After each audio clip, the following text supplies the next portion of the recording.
Happy Monday to you. Angela, how's it going? It's good. How you feeling? Good? I'm good. I am newly obsessed with the Frankenstein movie, and I've been consuming everything I can about it. Well, I'm glad you bring that up because I think what we should do is get into that right away and get our reviews out of the way for this because there's a big, juicy bit of stuff here with this TMZ interview or this interview that's posted on TMZ, TMZ's YouTube, and is from Two Angry Men, which is Harvey Levin's, his podcast, and he interviewed Bryan Freedman. And if you saw the thumbnail, then you saw Bryan Freedman's expression, which is his expression through the whole interview. It's pretty funny. But anyway, they're spinning out there. They're spinning it as usual as some big giant win for Blake Lively because For Blake Lively? for Justin Baldoni because of some of the things that Harvey Levin says because Harvey Levin speaks for the courts. But I don't think it's quite the win they think it is. And in fact, actually, I think Harvey Levin is kind of low key, like slapping them about the face. And I'll explain as we go into it. I think he's a lot smarter than people. Bryan Freedman's giving him credit for in this minute. Yeah, that's true. But I think that he's also a lot smarter than he sort of plays off. I think Harvey Levin, like, kind of low key blows his case up, like right in front of his own face. Blows Bryan Freedman's case, particularly around the issue of public relations. It's fucking fascinating. Before we get into it's fascinating. There's so many fascinating things. I put a quote on the thumbnail. They play dirty. Oh, there's probably 20 sound bites out of this thing that are just fucking juicy as all hell. Well, why don't we? Bryan Freedman has never been more tame. No, we're going to get into the interviews. We're going to get into the reviews first because we got people who expect them every Monday, and I want to just continue with that. So if you're cool with that, I'm cool with that. Yeah. What were you going to say? Oh, I was just going to suggest we don't. But yeah. Okay, yeah. So I did anticipate that correctly. Hey. You got your finger on the pulse. I got my finger on the pulse. All right, let's start with our reviews. You want to start with Frankenstein? Frankenstein. Yes. Who gets to go first? You do. Guillermo del Toro's Frankenstein is now available. Frankenstein. I know. Frankenstein is now available on Netflix. On Netflix. Yes, on Netflix. And we watched it this weekend, and it is fucking great. It is just a fucking great movie. You probably shouldn't even listen to a single review. Look, I read the book. I loved the book. It's true to the book. It's true to the book? Yeah, and I think it captures it in its own way and its own essence. There are things missing. There's part of the book. There's part of the sort of... I think that no one has even attempted to capture the true spirit of the monster like Guillermo del Toro did in this. I read an article it was an interview with a Mary Shelley expert. She's like a historian. Okay. Her expertise, her area of expertise is Mary Shelley. Right. And so she had a lot of thoughts about the Frankenstein movie. She was saying that she also was delighted that it was true to the book, but that there was a lot of embellishments and changes that he made. Yes. And he understood. Sorry, this Mary Shelley expert understood exactly why he did it. Yeah. And also was very delighted that he expanded on the character of Elizabeth in a way that Mary Shelley kind of alluded to. So there's one sentence in the book that says that Elizabeth, which is the love interest in the story, that she is she's something like she's inquisitive. No, what is the phrase? Something about how her action, her like I should really hang on a second. Let me find it because I feel like I'm not going to do it justice. So while it wasn't, I don't think any adaptation can be absolutely true to the book. I mean, to any book, any underlying material. The underlying material is usually far too dense for something like that. But moreover, it's like, I think you've got too much going on internally, and you've got, like such as thoughts and feelings that are just, at times practically impossible to convey in visuals alone, or just with the limitations that film or cinema bring. Here's her quote. Her name is fucking ads. I haven't even looked at the chat yet. I apologize. Let's see who's here. Delicate is here. Hello. Bobo is here. Stacy is here. Good to see you guys. so happy. Mary Shelley expert. I'm trying to find her fucking name. Delicate had split from chat before the troll came. The troll didn't last. They only did the one drop and then they split. It was like a really weak ass troll. It was like a baby troll. Just kind of wandering drunken like through the chats of the world. Okay. Julie Carson is an English professor at the University of California, Santa Barbara, and she is an expert on the British Romantic period and the Wollstonecraft Godwin Shelley family. Okay, this is the expertise that we're talking about. And so she said that, let me just find this here. Hanada is here. Hello, Hanada. She said, it seemed to me that this is one of those moments where Del Toro is really in the book, because there is this kind of throwaway line where Victor describes Elizabeth as, in quotes, playful as an insect. And so it was very interesting that that's her passion in the film.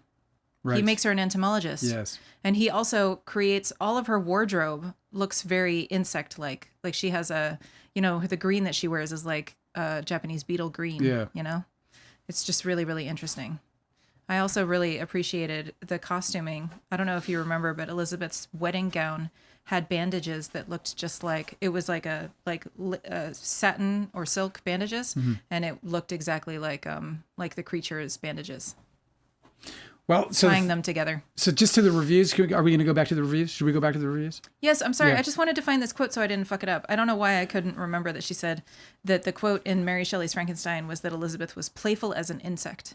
And so she was saying that, yes, Guillermo del Toro did elaborate on things that weren't in the book, and he did sort of embellish, but not in any way that wasn't true to, like, he evidently took that phrase and was like, this is how I'll describe her. I'll flesh this out and turn her into an entomologist. Isn't that interesting? Yeah, I mean, it's something I expect from him. So it's not something I expect from, I expect that from, a lot of writers who go deep into adaptation. I mean, the whole, it's part of probably why he will certainly get a nomination for best adapted screenplay, best screenplay based on previously published material or whatever they call it now. Yeah. He'll most certainly get, a nod for that among many others, I think. So when he won his BAFTA for Best Directing, he quoted Mary Shelley. I think that he's been a fan of hers for a very long time. So I don't know whether he calls this his masterpiece, but I think that this is probably a culmination of a lot of the things that he's been trying to create in his career. I absolutely loved it.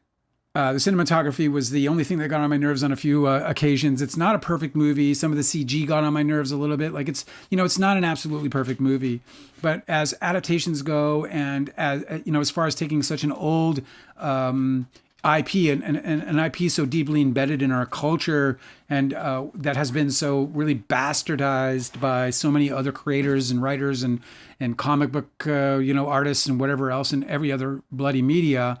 To be able to do what he did with this property in such a gloriously sweeping, epic manner was fucking magnificent to behold. I can't imagine how absolutely wonderful it was for people who are in the movie theater to actually be able to really experience the mix and the score, which I thought was also fucking beautiful. Yeah.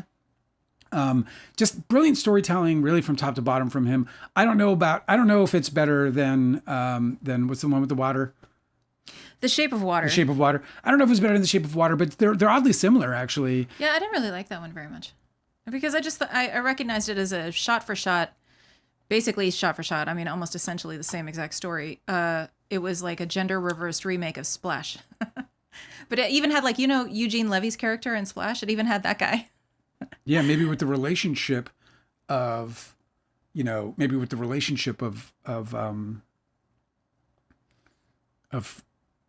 Victor Frankenstein and his monster too, somewhere in there, Mm-hmm.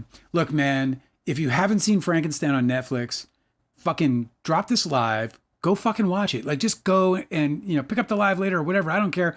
Go see this fucking movie as soon as you can. It's really wonderful. It's not a horror movie. It's a movie of, I know, you understand immediately why this story has survived as long as it has and why it will always be with us. As long as humans, this era of humanity exists, be it 100 years, 1,000 years, 1,000,000 years from now, Mary Shelley's Frankenstein and probably this movie right along with it will exist forever. I just don't see why anyone would even try to top this movie. There's some like things, like I said, that I didn't like. There were times when Frankenstein's makeup wasn't perfect. There were times when, they put his head together, but they made him like bigger. And so it's like, well, that means he had to find like all bigger skulls and all this other stuff. So it was like, there was like things I was nitpicky about when I was like, you were nitpicky about the makeup? In my head. Yeah. No way. At times, but it would be nitpicking in general, but it did amount to a half a pineapple slash for me. So it is 4.5, very, very tiny, very, very, very delicious pineapples. And I really recommend that anybody who loves cinema, who loves the genre of the horror genre, that they go out and just see it fucking immediately. And, make sure, like, try not to be interrupted and, turn off the lights and like give it as much a cinematic experience as you can. You'll be delighted. 4.5. Why not a 5? Because the cinematography, you said? Two reasons. The cinematography, at times there was movement in the camera that didn't make sense a lot of times. Oh my God, I know. I was just sitting there going like, why the fuck is the camera moving so much, man? Yeah. You just got to stop and let the scene be, bro. You're fucking, the acting is tremendous. The acting across the board is fucking tremendous. Perfectly cast, perfectly executed. He didn't need to move the camera as much as he was moving it. I understand a little movement. I understand we got low attention spans, all this other shit. But really, like, let there be a motivation, at least some kind of motivation. He's so deliberate in everything. And at times that he didn't feel very deliberate with the camera. So he gets a small deduction for that. And he also gets a small deduction for some of the CG that felt very much video gamey.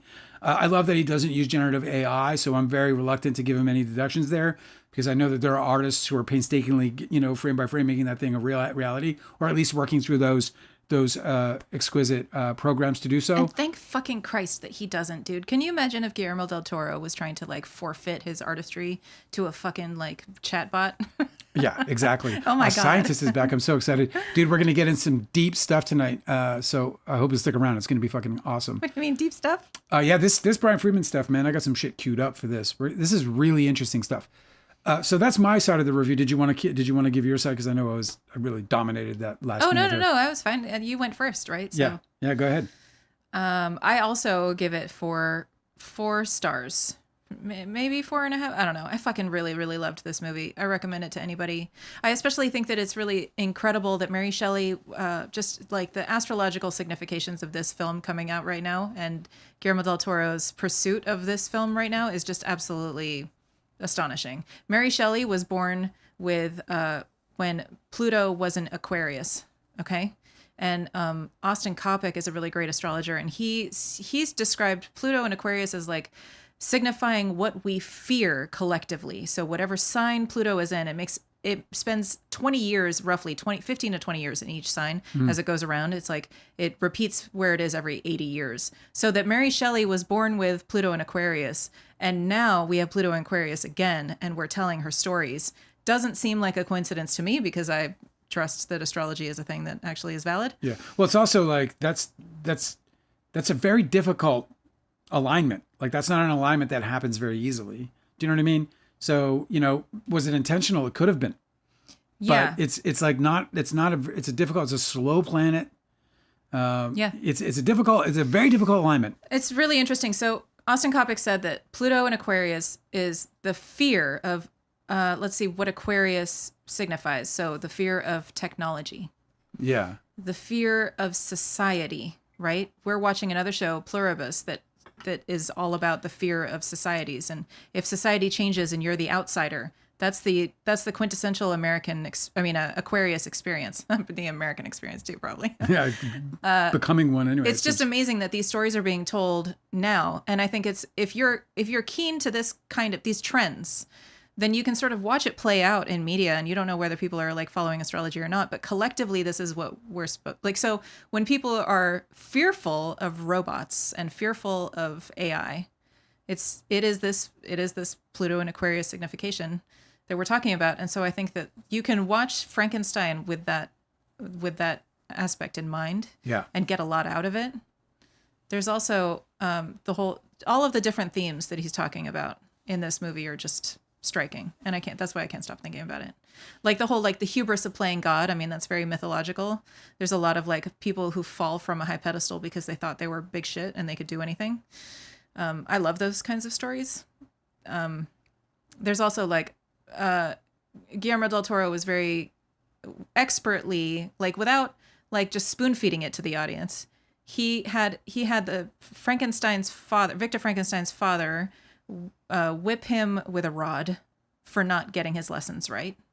And then later on, Victor Frankenstein whipped the creature with a rod for not learning properly. And I just thought that that whole like repetition of the childhood trauma that he's now inflicting on his progeny, I thought that was really a fucking incredible theme. Yeah, to me, it's my, you know how I am with this when it comes to writing. Mm-hmm. You wouldn't bring in that punishment without that punishment, being revealed later in some form or fashion, either by growth or regression of a character, or wounds or PTSD, or whatever it would be. So. Well, speaking of that, that's what's so interesting about this too, is that like I was just looking at the astrological charts of Guillermo del Toro and Mary Shelley, and they both have some of the same placements. Just amazing to me. So they both have Neptune Neptune in Scorpio, which Neptune signifies like idealism and also like creation and redemption. And specifically in the sign of Scorpio, that would manifest its way through like death or like a painful sort of like rebirth or transformation. And that is exactly the fucking theme of this whole story. And they're both telling it. And they're both telling it expertly. I just love it so much. But the only reason why I took Tiny Pineapple off, it's not a 5-star, because I'm absolutely in love with it. Like the costume design, the makeup, the fucking everything, the set design is just like, you could just drink it in. I want to watch it again immediately. But the only reason why I didn't give it 5 stars was because I thought the CGI wolves throughout one of the acts, and they were not great. I would say they were borderline bad. Yeah, well, I don't know why they can't CGI. Like I've seen better in video Spielberg games. did a really great job with the dinosaurs, where they had weight. These CGI wolves, they didn't have weight, so they were moving around. They're very dynamic, but they kind of floated. Yeah, it's really great. That's a perfect observation. They weren't a part of the world they were bouncing around in at all. Yeah, they were in a different. They didn't. They looked good. I suppose they didn't move great. And that's as soon as they don't move great, they don't look great to me. Yeah. Even if the drawing is good, it's like if you see a really good drawing, but like it's all proportionately fucked up. Like, or you see good artistry in a drawing where, I remember, my brother when he was shopping his stuff around, and one of the things that a lot of artists, not him, thank God, would run into is that they were good artists, but they just couldn't get the proportions right. Shoulders were too big, legs were too short, whatever it might be, and it might be just subtle enough for people who are observant of these things to be able to say like, nah, I'm sorry, you're just not ready for it. But I think that in this case, like the wolves did look good until they moved. And then I was like, well, they don't look good anymore, do they?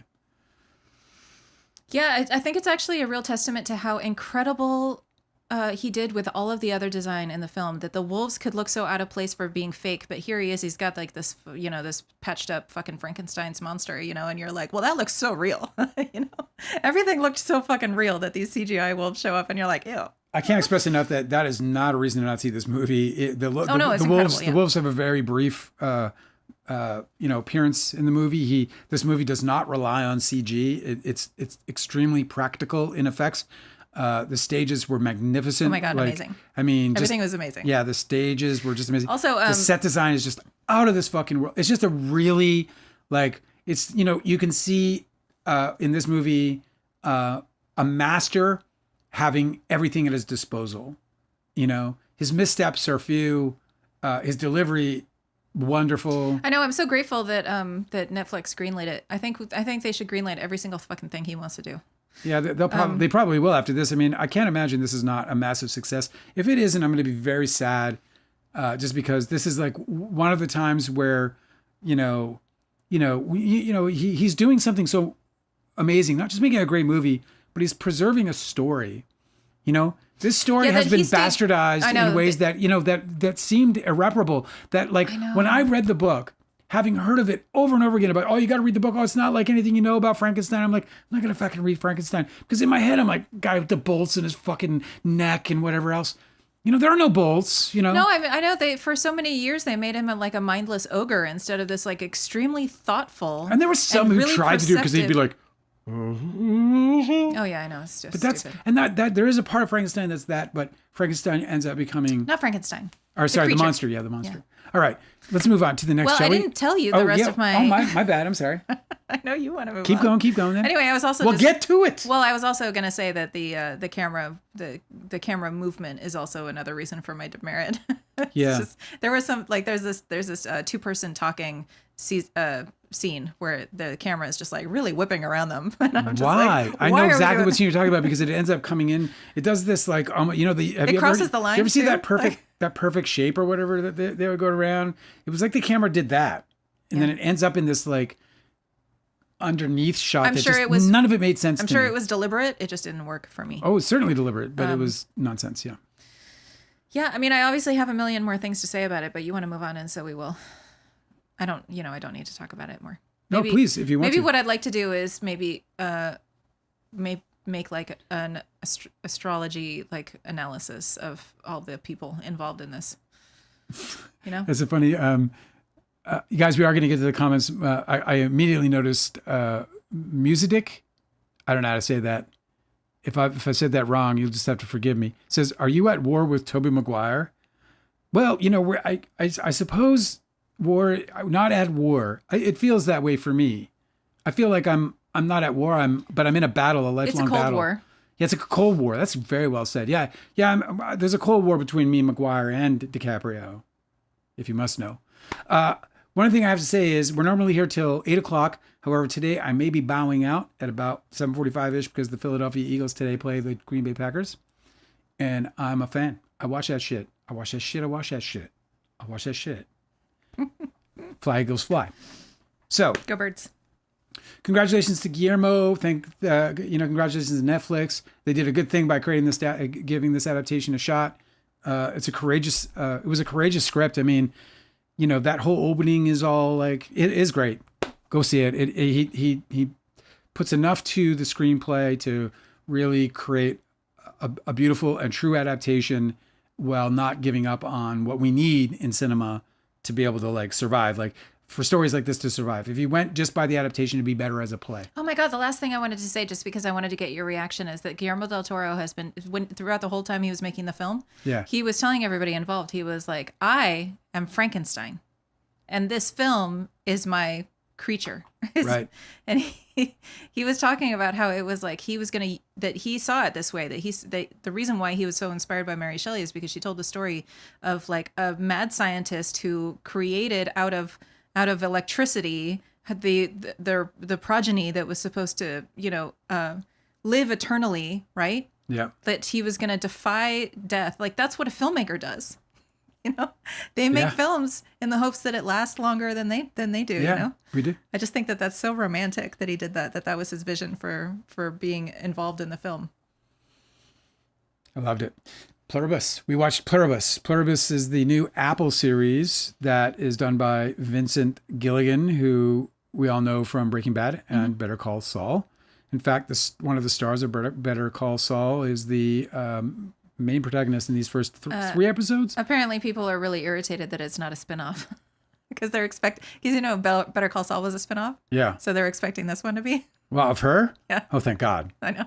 I would definitely not watch that. In fact, what I'm so excited about for the show is that it shows that he's got range, you know, as a writer. Better Call Saul was fine for me, but I didn't love it. I haven't rated it. I think I actually have a few episodes left of it. Yeah. You know, it just kind of fell off. It was very slow. It's just super slow, and like it's good, but it just at one point I was like, this thing needs to get going. And whatever season it was, where I was like, come on, man, you guys have been doing the same thing for fucking 14 hours. Like I need some shit now. You know what I'm saying? Like something. You know what I'm saying? Like it's Better Call. It's not even that funny. You know. I know what you're saying. You know what I'm saying? So, Better Call Saul. This is better than Better Call Saul by a lot, in my opinion. It's Pluribus. Angela gave it a pretty good introduction. You want to say that introduction again, or you want to just like give us your review? What, of Pluribus? Yeah, we're just gonna. It's not like our thoughts on. It's not a review yet. Review. Obviously, we're gonna hold off until the end of the season. But I think we should talk about it. I mean, it's a good show. I think it's a great show. I think it's really worth watching. It's a totally interesting premise, very sci-fi.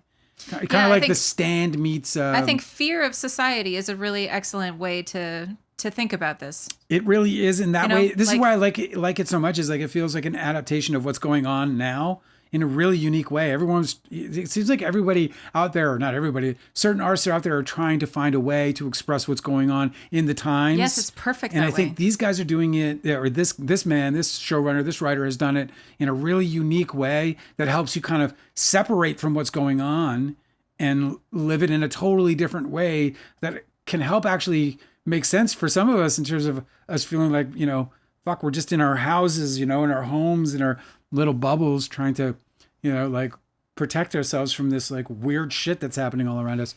Fucking great show so far. I have very high hopes for it. If you haven't checked out, the first 3 episodes have dropped. If you haven't checked it out, I would recommend it highly.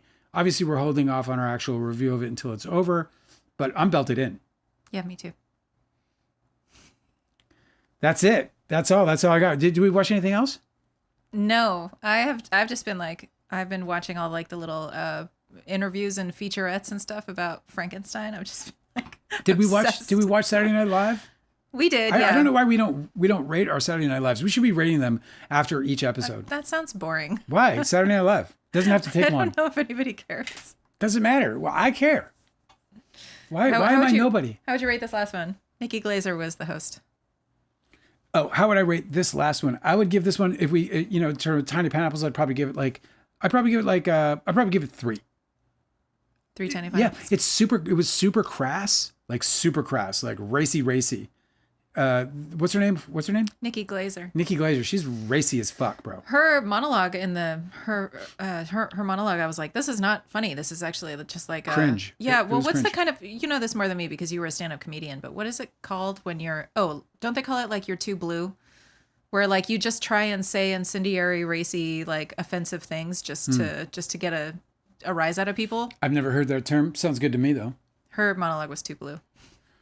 Yeah, it was. So anyway, I'd probably give it 3 because there were a couple good bits. She's actually pretty good at her bits. Although she was like she was the one fucking up all the lines, but there were just some pretty good bits on this one. So I thought it was like totally worth seeing. Whereas the week before, even though we didn't rate it, I thought it was like hot trash. We should move on. So I think the reason we should bring up this SNLs and rate them individually so that people can go out and like cherry pick episodes. Oh. Based on our recommendations, because you can sit down to a real bad hour. Oh my God, I know. Like the week before last. Cosmic, we didn't get to it. Cosmic says, I assigned you never, rarely, sometimes, always, and boots. I know. We didn't get to it. We did not get to You those. guys don't understand. I was babysitting a puppy this weekend, so I couldn't do most things. Well, and I had, listen, I have it turns out that I'm having some kind of very serious allergies to food of some kind. Yeah, you get a fucking migraine if you eat the wrong thing. And I got debilitated after we had this meal. And then right after this meal, I got crushed by a migraine and it didn't let up until yesterday at about 5. I accidentally poisoned And you. it happened on Friday. I accidentally poisoned you with some cheese, had some Yeah, preservatives on it. it was this cheese that had to have done it. Yeah. But I was like KO'd. I was like, I had fucking heat pads on my neck. I'm glad you're better. 2 days. I feel great now. It's like, it scares you because, you're 55 and you're like, I must be dying of brain cancer. I mean, it's the only thing that makes sense. I get so many migraines, but it's happening right after certain meals and after eating certain things. And fuck, man, it's tough stuff. So we are those great recommendations. I'm excited for those recommendations. They're happening. They're happening next, 100%.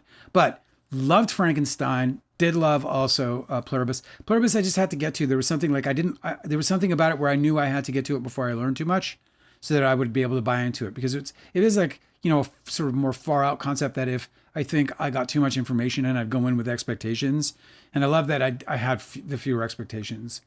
It almost always works for me anyway, but all right, dude, let me tell you something. Dude. So Harvey Levin is a host on the podcast Two Angry Men. There's another guy there whose name I never remember. Do you remember his name? The other guy on Harvey Levin's Two Angry. Yeah, it was. Fucking Men? It's what's his name? It starts with a G. He was on. He was in the O.J. Simpson Let's see team. here. Harvey Levin and Mark Garagos. Garagos are back. Let me tell you, they're back. All right, let me tell you. Let me just put this in the preview. Oh, so you're going to play it? Well, I'm going to play some of it. So you're going to play it and you're going to comment on it? Yeah, and then we'll talk That's about what's it. happening? Yeah, that's what's going to happen. I think that's what we're going to try and do here. So, oh my God, you guys. This is fucking crazy. By the way, just a quick hello. Did I say to our scientist is back with us? Yes. Migraines do suck. I've been going through hell with them so bad. Kylie DiCaprio's here. I think that Kylie DiCaprio's, I just really do. I love this person. Yeah, I know. It's so You know, great. she says, maybe on his birthday, Leo will do some reflection about his life and the things that he has done, both good and bad.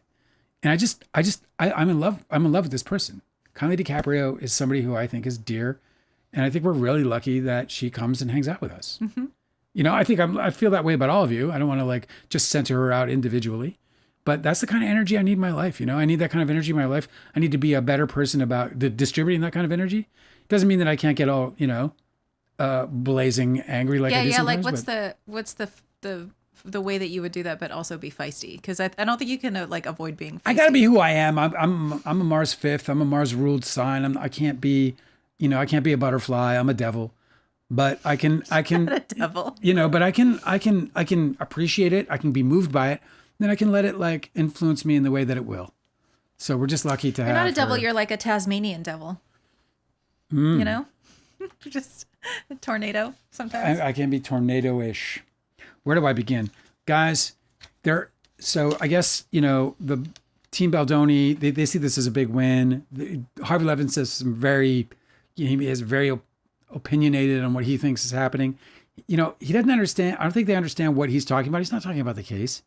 He's not talking about on this podcast. Yeah, the on this Harvey Levin podcast. podcast. He Did you put it up? He more than once. I'm about to. He more than once referred to, or just characterized the case as being won by Baldoni. Not the case, but well, you'll see what I'm talking about here in a second. Let me get this all keyed up here. Oh my goodness. What has happened? What has happened? Oh my goodness. Well, I can't quite do that. You're not allowed? Well, that's not the case. I'm just going to have to work out something else here. So this will take a minute. So let's just give me a second here. Let me go to my. Stacy R said, I had a migraine that had me thinking I was dying. Fortunately, I went to the ER and had an aneurysm. Don't want to freak you out, but watch your blood pressure. Yeah. You freaked me out.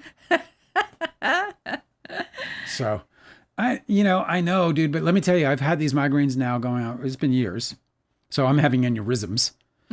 And, it's so, I hope I don't have an aneurysm. If I do, and I don't make it there, I'm also in America without insurance. I have no insurance. Nada. So there's that. Because it's, America. In America, healthcare is a privilege. It's a privilege. And I am not among the privileged at this time. Sadly, but surely. So I'll just have to wait for an emergency before I can do anything about it medically. Okay. But in the meantime, I've cleaned up my diet. I've done a really good job. You keeping it up? I'm trying to, but for some reason, when I'm having an issue that I have to sort out. So you'll have to give me a second. Do you want to talk about it without playing it? Well, give me the second, and I think I can make it work. Muzadik in the comment section. Yeah, let's go into the comments and talk while I'm doing this. You have an interesting story. I saw your Curse of Don's Plum documentary. Oh yeah. Yeah, well, if you really want to get into the interesting story, it's not that one. It's the one behind me, Into Real Hollywood Memoir. I wrote it because at the end of that documentary, thanks for watching that, by the way. At the end of that documentary, you'll recall that Leonardo DiCaprio, through his publicist, called me a liar and a thief. Those were defamatory statements. Those are both lies. But I don't have the legal team. I don't have the wherewithal to be able to, to fight that guy. So instead, I thought, well, my best recourse would be to write a tell-all. So I did. Now he can sue me if he thinks I'm such a fucking liar, because I've now told the entire. See, I got to be more like Kylie DiCaprio. This is where I have to think about it and let her essence come in and be like. So I decided that the best thing to do was to just set the record straight, and give my version of events where Leonardo DiCaprio, of course, could respond in any way that he feels appropriate. Is that better? No. Fuck that guy, really. I kid. I wrote the book. It's so much fun. If you watch the movie and you read the book, it's really great content. Sadly, my story is entertaining. Sadly, my tragedy is quite entertaining. And I sadly on the one hand, but really, I'm quite okay with it on the other because, well,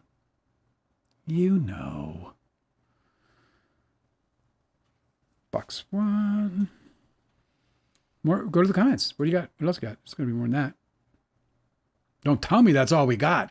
I just don't know where you are in this this process of trying to play a video. I will let you know. Let's go. Kindly DiCaprio said, "Thank you. That's very kind of you, OMG." Well, I'm not just trying to flatter you. I just think you're a delight. Everybody is, and I feel bad because I don't want anyone to think that I'm not absolutely crazy about all of you because I really am. I'm just pointing her kindness out because it's a kindness. Well, look, she says kindly DiCaprio and she lives up to it like 100%. Do you know what I mean?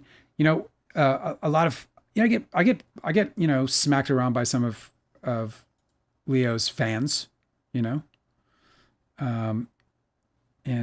here you are, just being classy.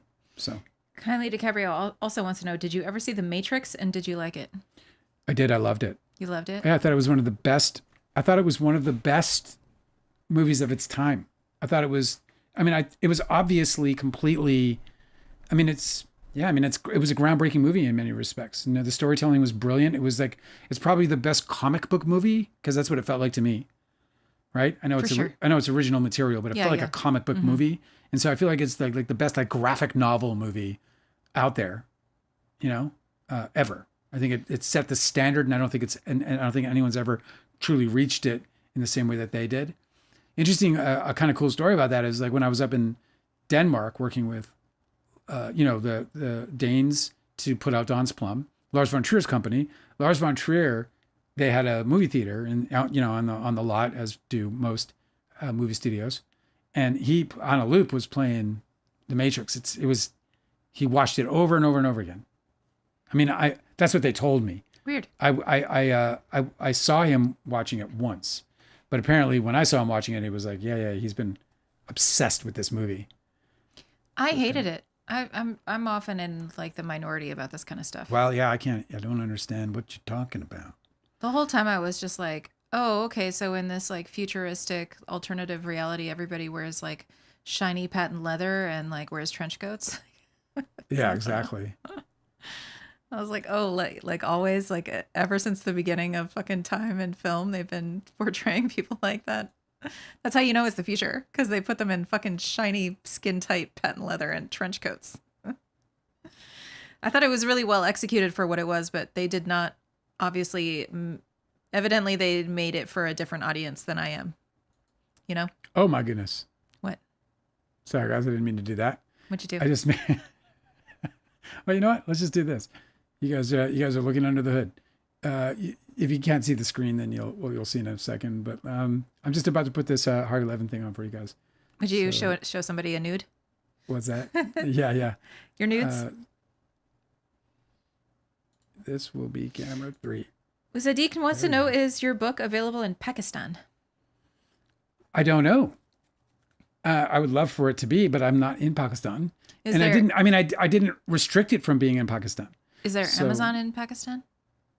Is there Amazon in Pakistan? Because if there is, that I don't know either. That's one way people could get your book. Yeah, true that.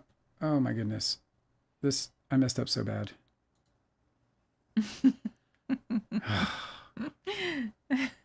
I'm so upset right now.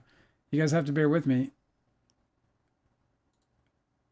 for one more second. It's a cool setup for something else, I know. If we ever do an interview or something, we should do it this way. Oh, run. Kylie DiCaprio in all caps said, 2 Dales? Yeah. That's very cute. Okay, cool. Just have to give me a second here to get Angela back on now. This absolute disaster. You can leave me. I'm not gonna. No. You can leave me out. I'm not gonna do that. Where are you? Stacey R said the Saturday Night Live monologue was so-so.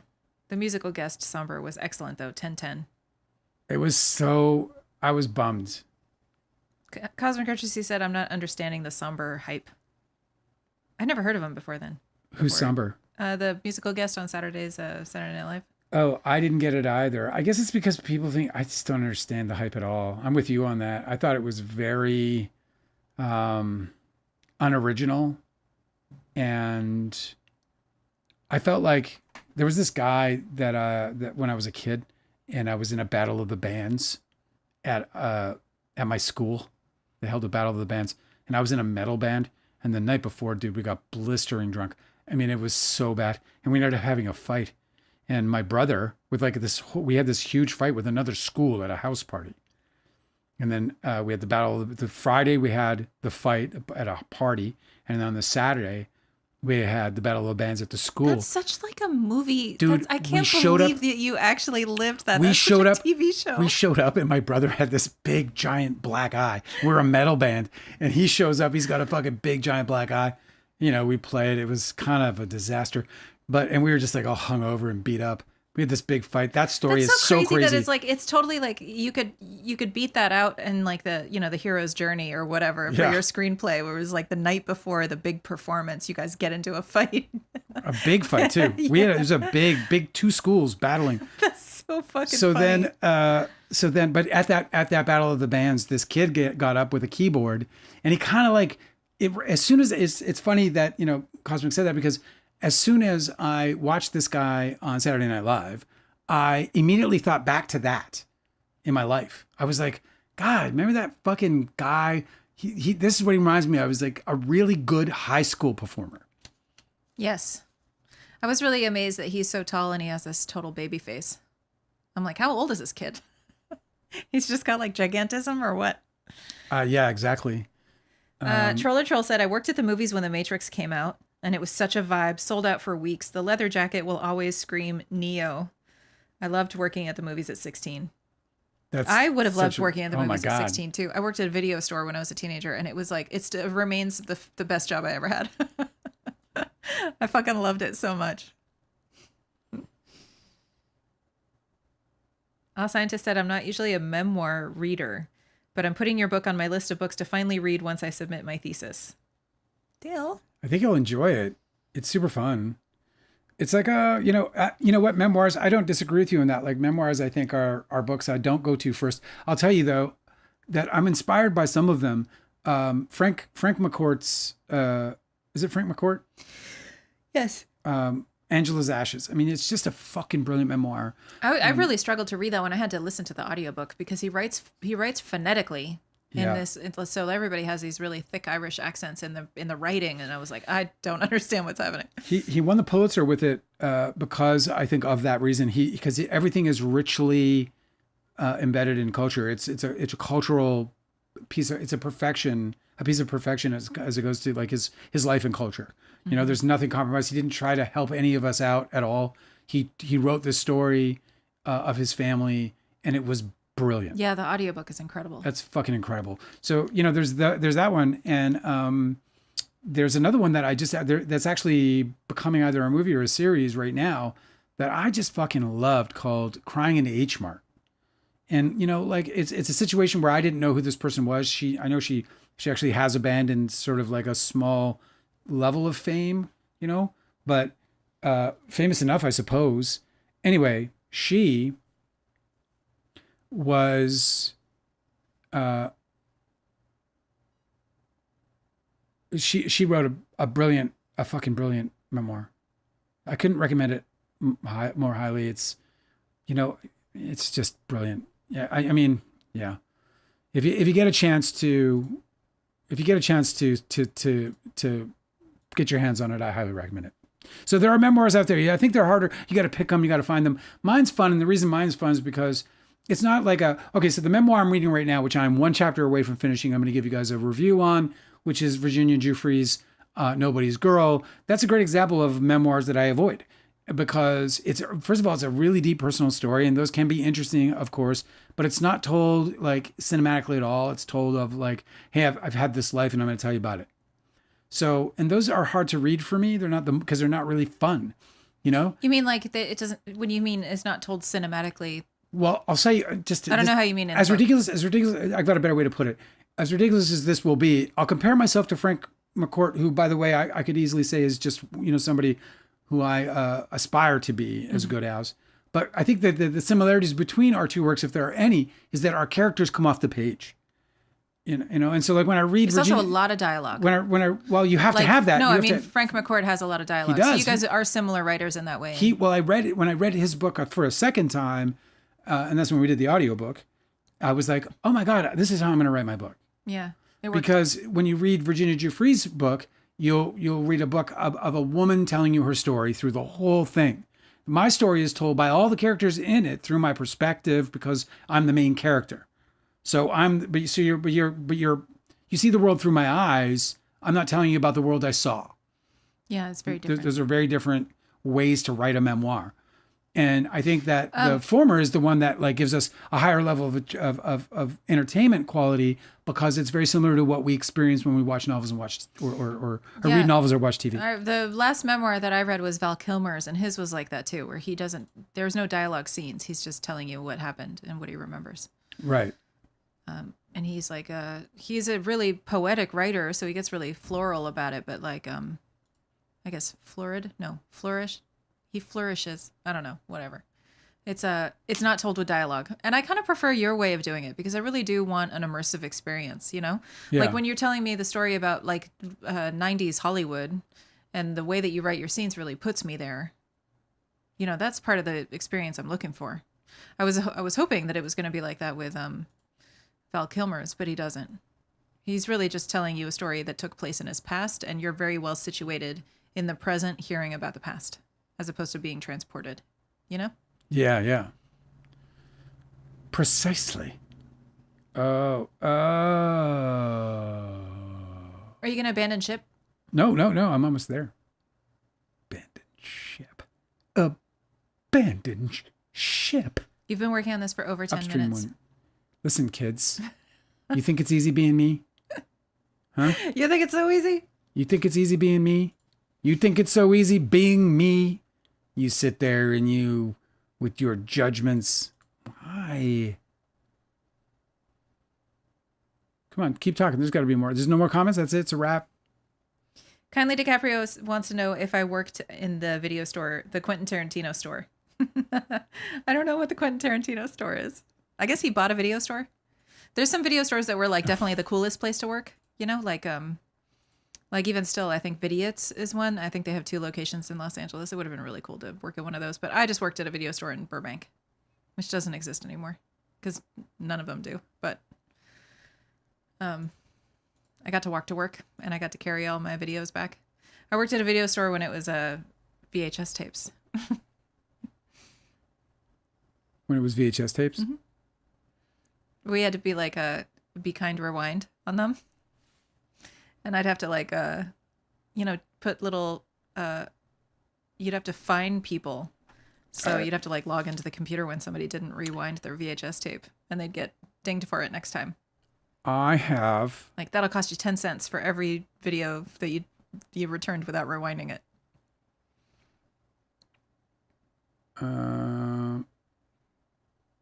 Be Kind Rewind.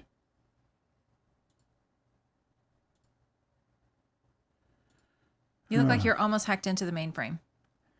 I'm having this little frustrating moment that you guys are just going to have to deal with, or you guys can just hate me forever because I know, whatever. I'm sorry. We can talk about something else entirely. You can figure this out so we can look at it tomorrow.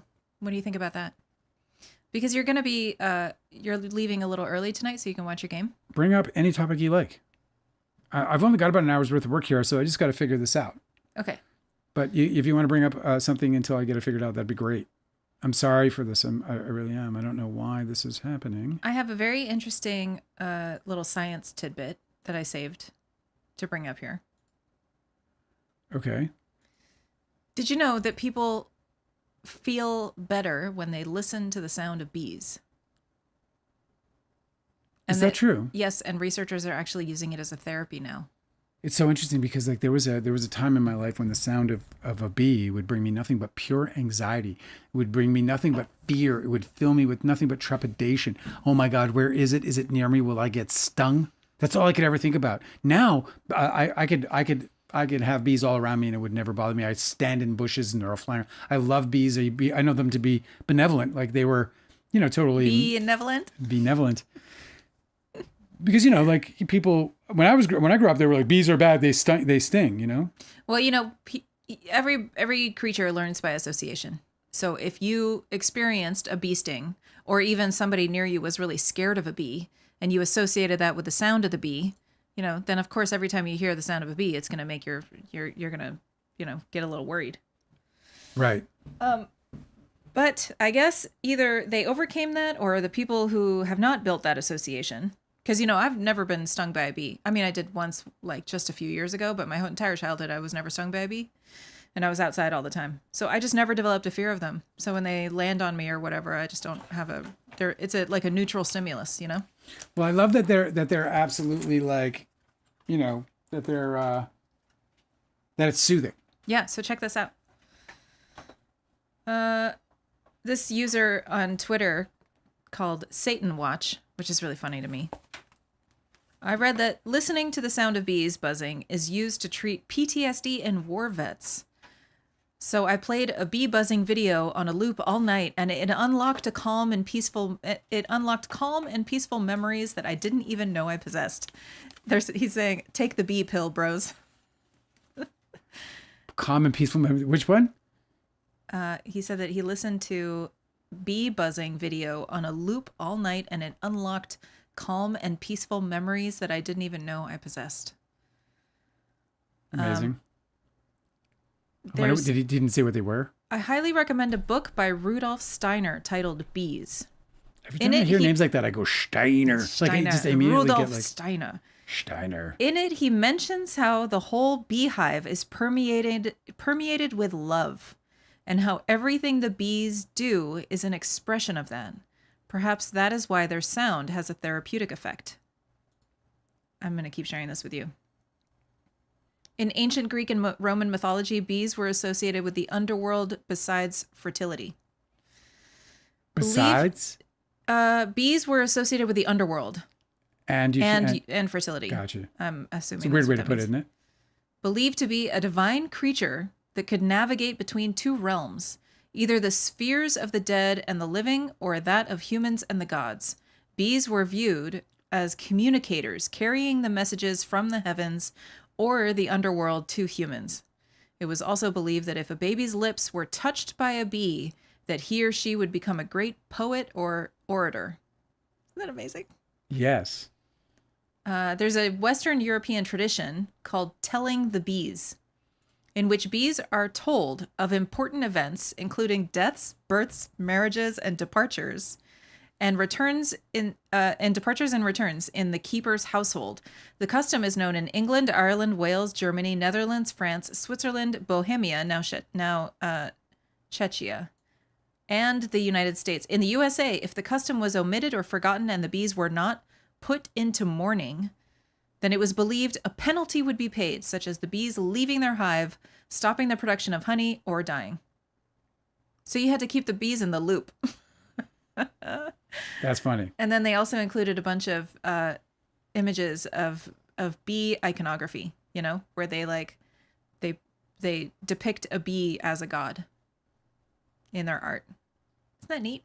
Yes. Telling the bees. Anyway, I know that you love bees, and so I wanted to share that with you. I love the bees. It's true. Anyway, there's a whole genre on YouTube where you can listen to long videos that are just recordings of the buzzing of bees in beehives. And apparently it is extremely therapeutic. ASMR, what do they call it? Yeah. Apparently it's very therapeutic and it helps PTSD veterans recover. Honeybee frequency is said to be between 200 and 250 hertz. If they buzzed at 216, it would be 1 octave below A432, which is, in quotes, the correct instrument tuning before it was changed to 440. I don't understand any of that. Do you know anything about like hertz and octaves? You play music. So. Yeah, I do know plenty about hertz and octaves. And B's are at what? 250? Between 200 and 250. That's a lot higher than I would have thought, actually. That's pretty interesting. You know, because you think of a B as like, zzz, and that like as I do that, I feel like I'm resonating at something more like maybe 120. So that it's at 250 is like, zzz, or, it's higher than I would have thought by a lot.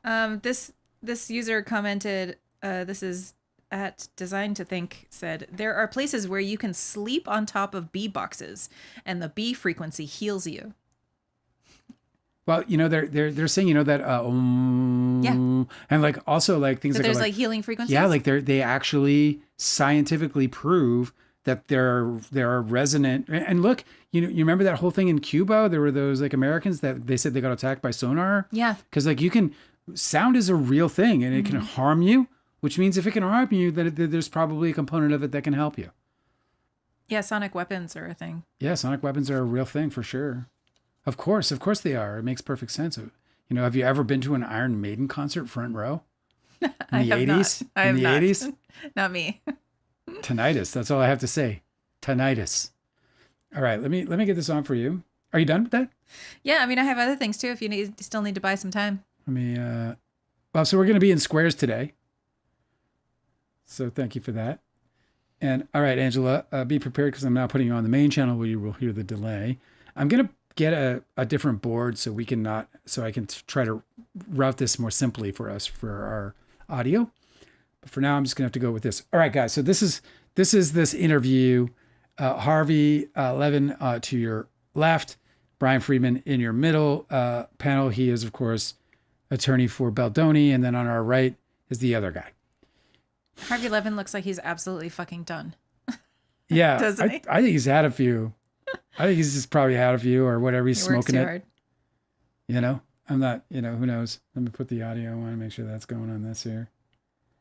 All right. And let's make sure.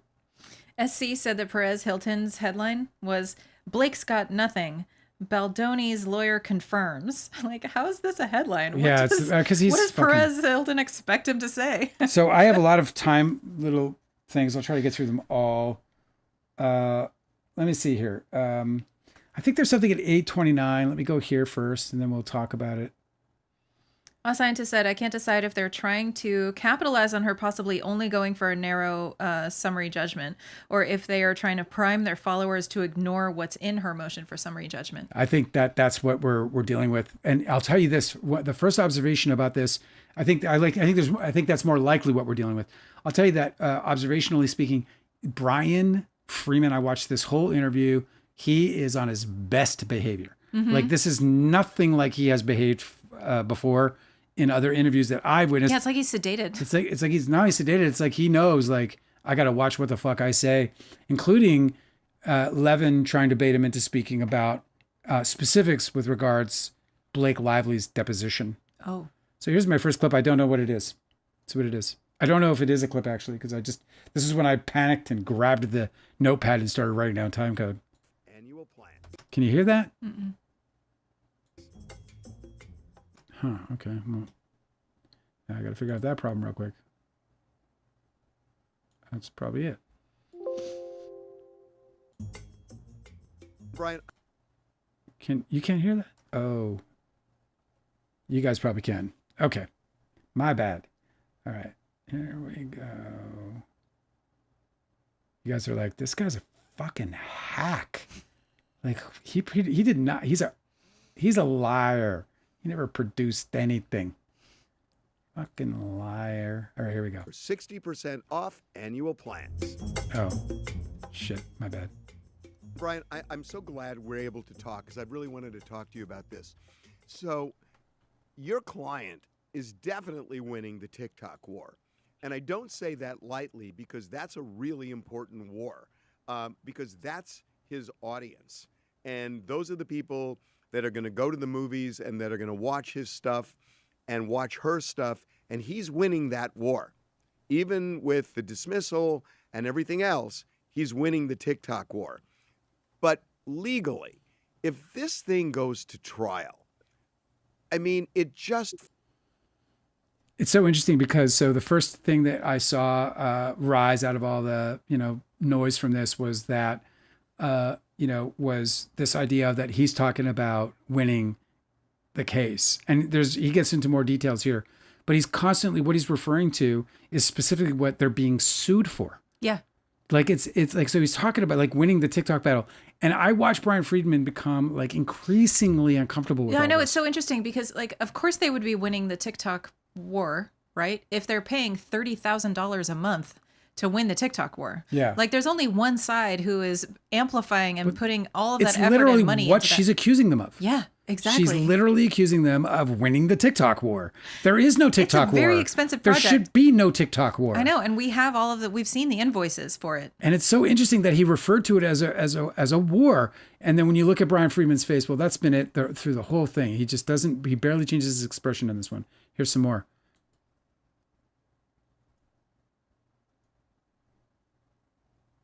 Well, on TMZ itself, you saw, you saw it on TMZ. They said that deadlines were blown. Oh, yeah, here comes the. Yeah, I haven't seen that. I really haven't seen that. What I've seen is things misconstrued. For example, on TMZ itself, you saw. Dude calls him out. Now, this is what's interesting for me because he calls him out, and then watch as Mr.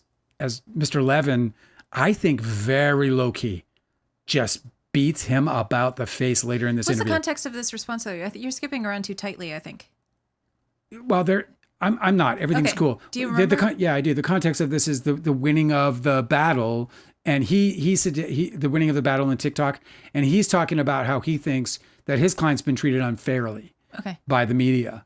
And then and now he's about to call him out because we on the show talked about it. I said that they'd missed a deadline. I got that from TMZ, and I cited it when we talked about it on their thing because obviously we're commentators. We're not fucking investigative reporters. The defendants in the case are pissed that TMZ reported it that way. So yeah, and he is, and so he's calling them out right now. Mm-hmm. Okay.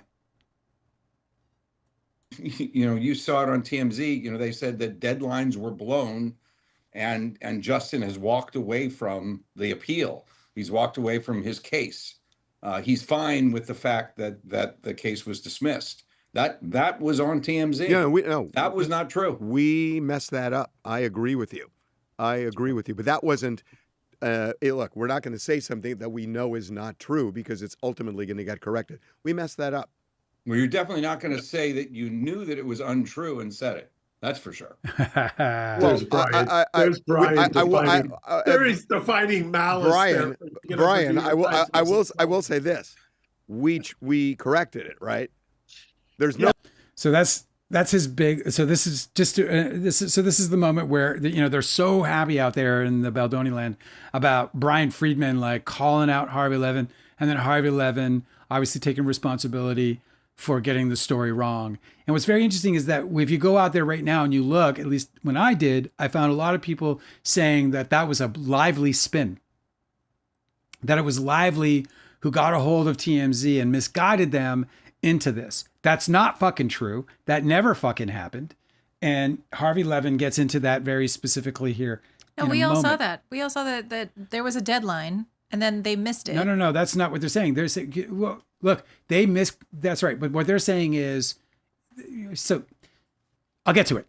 The Baldoni side is trying to blame that on Lively as some kind of publicist trying to plant something to make Baldoni look bad. Anything that never fucking happened. Anything but taking responsibility, right? So, obviously, Bryan Freedman said, yeah, we're definitely going to file an amended complaint. And then he literally did not, right?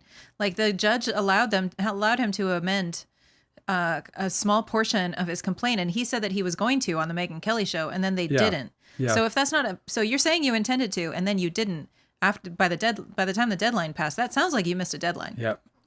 So, yeah. And then or you deliberately didn't want to, which he's denying too. Watch as Harvey Levin just dies here. This is hilarious. Watch this. It doesn't serve us to put a story up that we end up correcting. We screwed that up, and I just agree with you. I agree. You may have screwed it up actually because what you may have done is you may have read Deadline. No. So that's really That's really accusatory, right? If well, you're it's saying also extremely funny because he's basically saying like you have no journalistic integrity whatsoever because you're pulling your headlines. You're basically me and you're basically fucking Popcorn Planet. You know what I mean? You're a bunch of guys. You're sitting there watching other people's news and making news out of it.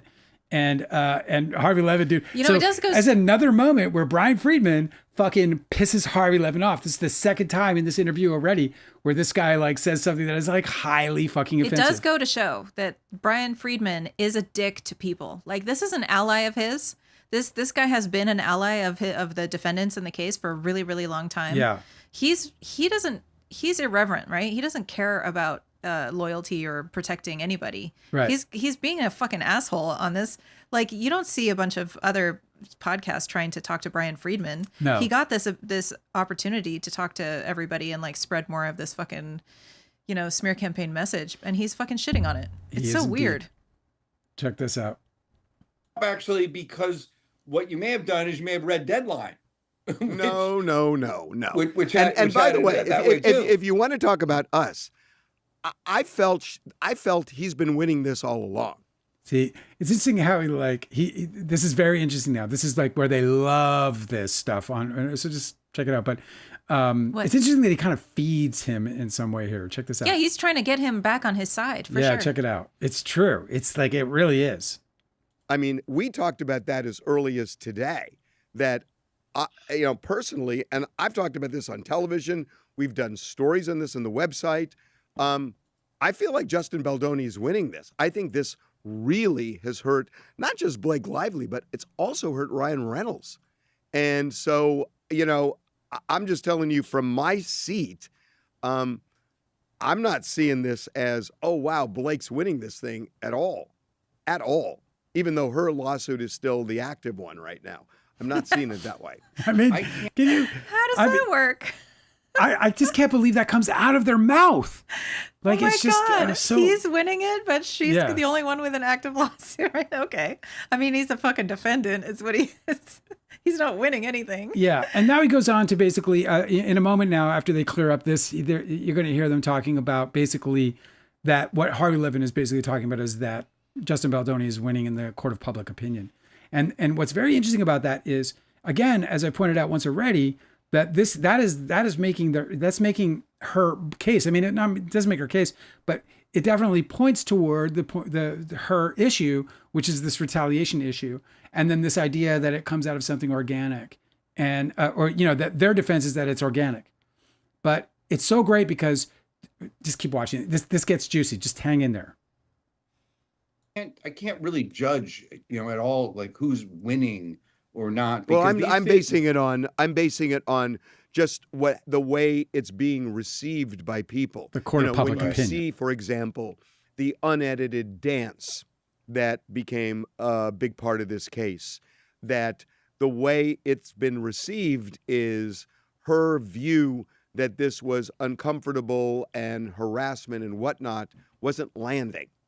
So I'm just looking at pieces of the case that have come out, and the Taylor Swift element of the case has been devastating for Blake Lively. And I'm talking about in terms of public perception. So in terms of who's taking the lumps, Taylor Swift, the unedited dance, and other things, it seems to me it's been Blake Lively. I look at it a little different. I haven't seen it that way, probably because I don't look at it that way. I look at it as, what's the jury verdict going to be? That's what matters. It's really ultimately what matters to Justin Baldoni as to whether he's going to be able to work again. It matters, as to Jamie Heath. It matters, as to Melissa Nathan. It matters as to Jen Abel. It matters as to all of the people that have been sued in the case. That's really, really telling. Holy shit. That's why they did a smear campaign. It almost made me sad when he said it. I know. His career is totally over unless he can bring some people over to his side. He has to win. He has to win. And it's true, he does. He has to make her the villain so that he can have a career at all after this. That's it. It's so like his motive is high. And this is, by the way, the same. I think this reflects his feelings before any of this happened, like in terms of it hitting the big time as far as the problem goes. Dude, you don't even know. He said he was going to go to war. Steve Sarowitz says he was going to do everything, including, an Israeli-like response. No, I know. But listen, in Baldoni's memoir, which he published years before any of this conflict, before he ever met Blake Lively, he was talking about, he is very revealing of his fears. And one of his fears is that he's going to screw up somehow and lose everything. And I just feel like that's sad, that must have been at the forefront of his mind the whole time this was going on. And that's why he attacked her 2 full months before she ever spoke publicly about the allegations. Yeah, I mean, he was obviously reacting to on the attack. Yeah, but he was also reacting to all the shenanigans leading up to that. And I do call them shenanigans because there was a lot going on. I wish it hadn't. The press junket, the unfriending, and all the social media kind of pressure that eventually. But he was paranoid that he was going to lose everything. Yes. And here, the reason I think this is really interesting. He would have voiced that to his lawyer. Yeah. His publicist. That's why they have to make her a villain so that he doesn't lose everything. It literally made me sad. Did it? It did. Yeah, because listen. Hey man, he fucked this thing up so bad. He fucked it up from the start. It doesn't matter if they had different intentions in their own mind. I keep trying to explain this to Baldoni fans. It doesn't fucking matter if he didn't have a bad intention. What matters is how he handled the allegation. That's all that mattered in this situation. He had an opportunity to handle that and to clean his set up. And instead, he let it fester. He let the wound get worse. He let it get infected. No, I know there was like a million different opportunities. Sepsis. There was a million different opportunities to course correct the whole time that he was going through this. Totally. Did you have another note, or are we just watching the whole thing through? We are. I'm watching. I'm just giving you these chunks that I have for you. Oh, sweet. And then I thought we would just commentate on them. Mm-hmm. But I just noticed. First of all, I just thought I want to see it again just because he's so damn sad when he speaks about it, and that sadness isn't his. This is not Bryan Freedman's sadness. This is the sadness of his client. He has earned himself a motion for sanctions. He's also being sued for malpractice. Do you remember that from the Travis Flores case? Yeah. I know. Like that's serious. Yeah, no one's talking about that. He's in some shit. So he's got trouble. I mean, he's definitely got shit he has to deal with. I mean, every lawyer does, but he does look exhausted. I just want to play it one more time because just watch the sadness, because I truly believe that what we're witnessing isn't Bryan Freedman's sadness. I believe that it's his client Justin Baldoni's sadness conveyed by his attorney in this manner. Other things, it seems to me, it's been Blake Lively. I look at it a little different. I haven't seen it that way, probably because I don't look at it that way. I look at it as, what's the jury verdict going to be? That's what matters. It's really ultimately what matters to Justin Baldoni as to whether he's going to be able to work again. It matters, as to Jamie Heath. It matters, as to Melissa Nathan. It matters as to Jen Abel. It matters as to all of the people that have been sued in the case. Interesting they didn't mention Sarowitz by name. He was just throws him in with the kitchen help. All right, moving on to this next piece. I don't know what these are because I was watching and I didn't label them because I knew that we would just talk about them as they come up. So here we go with this next one, right around there. Let's go a little further back. A publicist would call up something that was completely untrue, and the reporter would say, "Okay, great." The case where a publicist would call up and say something that was completely untrue. Oh my God! But even more rare, right? Oh my God! I understand what a publicist does, 17. Right? I think publicists call. Check this out. You end up getting the verdict. He's about to tell Harvey Levin that he understands what a publicist does. Remember. Harvey Levin. Please, you have to remember here. He's been doing this work with publicists for 30 years. Yeah, and remember that Bryan Freedman is repping these two publicists, Abel and Nathan. So this is the, and then, I just said a moment ago how I felt like he was, conveying the sadness of Justin Baldoni when he said, "I have to win this trial, I'll never work again." Yeah. Which I think is likely for him, unfortunately, if, unless he wins this trial. And even then he's going to, like everybody else, struggle. Well, now listen to him talk for his clients, the publicists. This gets so interesting. Listen to this. because the jury just doesn't want to give money to anybody because both people were playing the game. Let me set this up. He basically, Levin put out this theory that, well, what would happen if, or is it possible that this goes to a jury and a jury's like, fucking neither of you, you were both doing this shit. You were both slandering each other out in the public and blah, blah, blah. Oh, that's interesting. So he was like, what if it was a stalemate? And this is Bryan Freedman's response. Yeah, I'm not sure how that relates to this case. I can talk generally as I understand what a publicist does, right? I think publicists call, reporters and news outlets all the time to make sure their story is correct or to make sure that their client's side of the story is heard. I mean, I think that's kind of normal operating procedure. I think it's rarely the case where a publicist would call up and say something that was completely untrue. Oh my God. But even more rare. They're both laughing. Just listen to the guffaw. Listen to I feel like Harvey Levin actually like dropped a duty in his pants here. Like, listen to the reaction. I mean, even more rare, right? Even more rare, Harvey, would be when a publicist would call up something that was completely untrue, and the reporter would say, "Okay, great. Let me write that down and let me just put that on the air right away." I mean, do you hear what he said though? Like, that's so important because that statement right there speaks to the integrity of Megan Twohey and the New York Times. Like, he doesn't know, Bryan Freedman, that he's setting himself up to actually shoot himself in the foot when it comes to the New York Times article. Yeah. Because right now he's trying to stipulate or try to create a situation where, publicists are going to be, not only are they going to go out there and put out their stories, but they're going to fact check them before they do. No, this is true.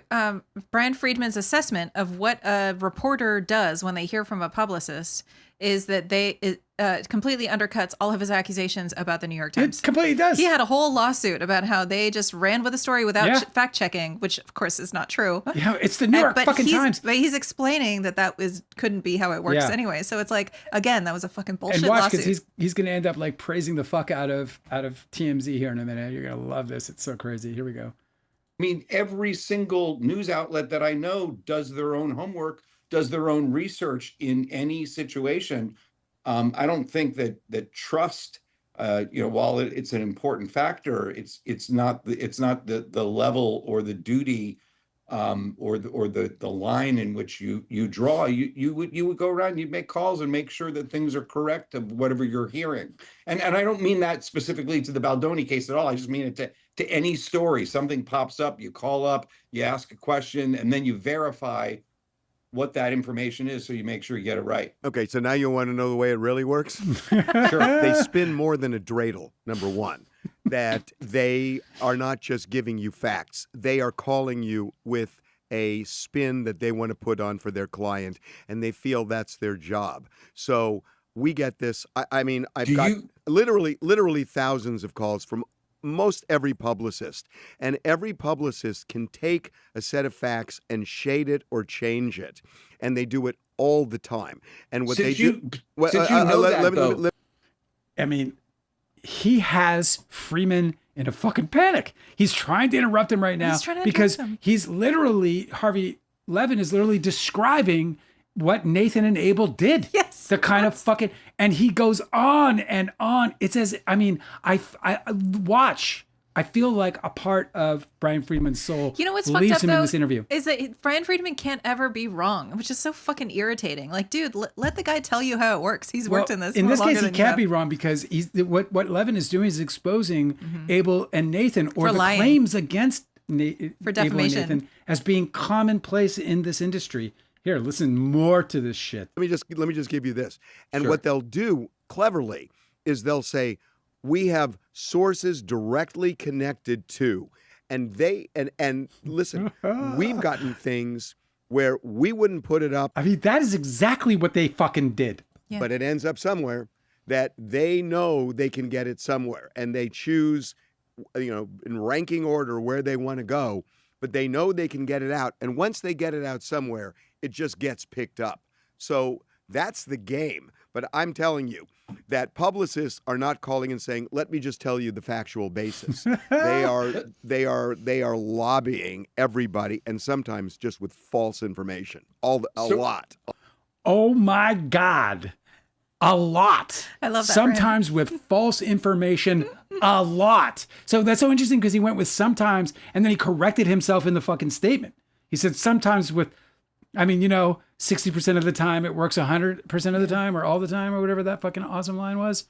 Well, he just laid one on Bryan Freedman, and Bryan Freedman is uncomfortable. A lot. So let me ask you a question. Since you know that to be true, when a publicist calls you up, you're not just going to take what they say and say, oh my God, he's just setting himself up. Like, listen to him set himself up. Look at the grimace on Harvey Levin's face. Oh my God. Because he's going to fucking destroy him and he knows it. Oh my God, this guy. Saying, let me just tell you the factual basis. They are lobbying everybody, and sometimes just with false information. A lot. So let me ask you a question. Since you know that to be true, when a publicist calls you up, you're not just going to take what they say. By the way, I'm stopping again because he was trying to say all the time, and then he corrected himself by saying a lot. Did you see that? He was going to say all the time, and then he corrected himself. That's what my impression of it was, because he didn't want to throw every publicist under the table and say, okay, this is true. I'm going to put it up the way they are. You're going to go out and try to verify the story. But they can listen.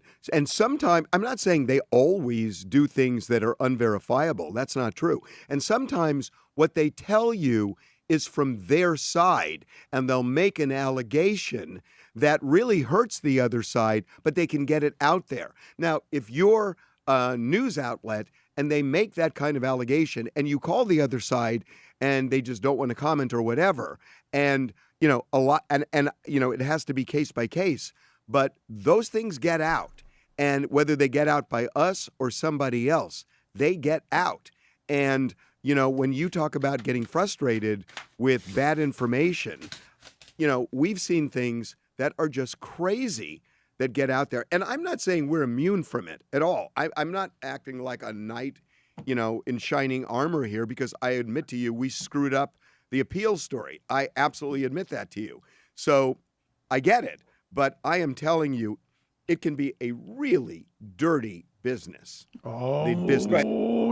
said the dirty word. It can be a really dirty business. And that's precisely the accusation. Look at the look on Bryan Freedman's face. He's like, you are ruining me. Dude, it's bad news this is all, it's not this, none of this will ever make it into trial. But in terms of the court of public opinion, yeah, of course, the Baldoni fans are running with this. This is devastating. This is confirming everything that she's she's alleging, while at the same time completely refuting the kind of shit that they want to try to paint in terms of a picture about Abel and Nathan and Wallace as being these people who are just doing nothing and monitoring and allowing everything to organically be destroy this woman's life. It's fucking incredible. And publicists.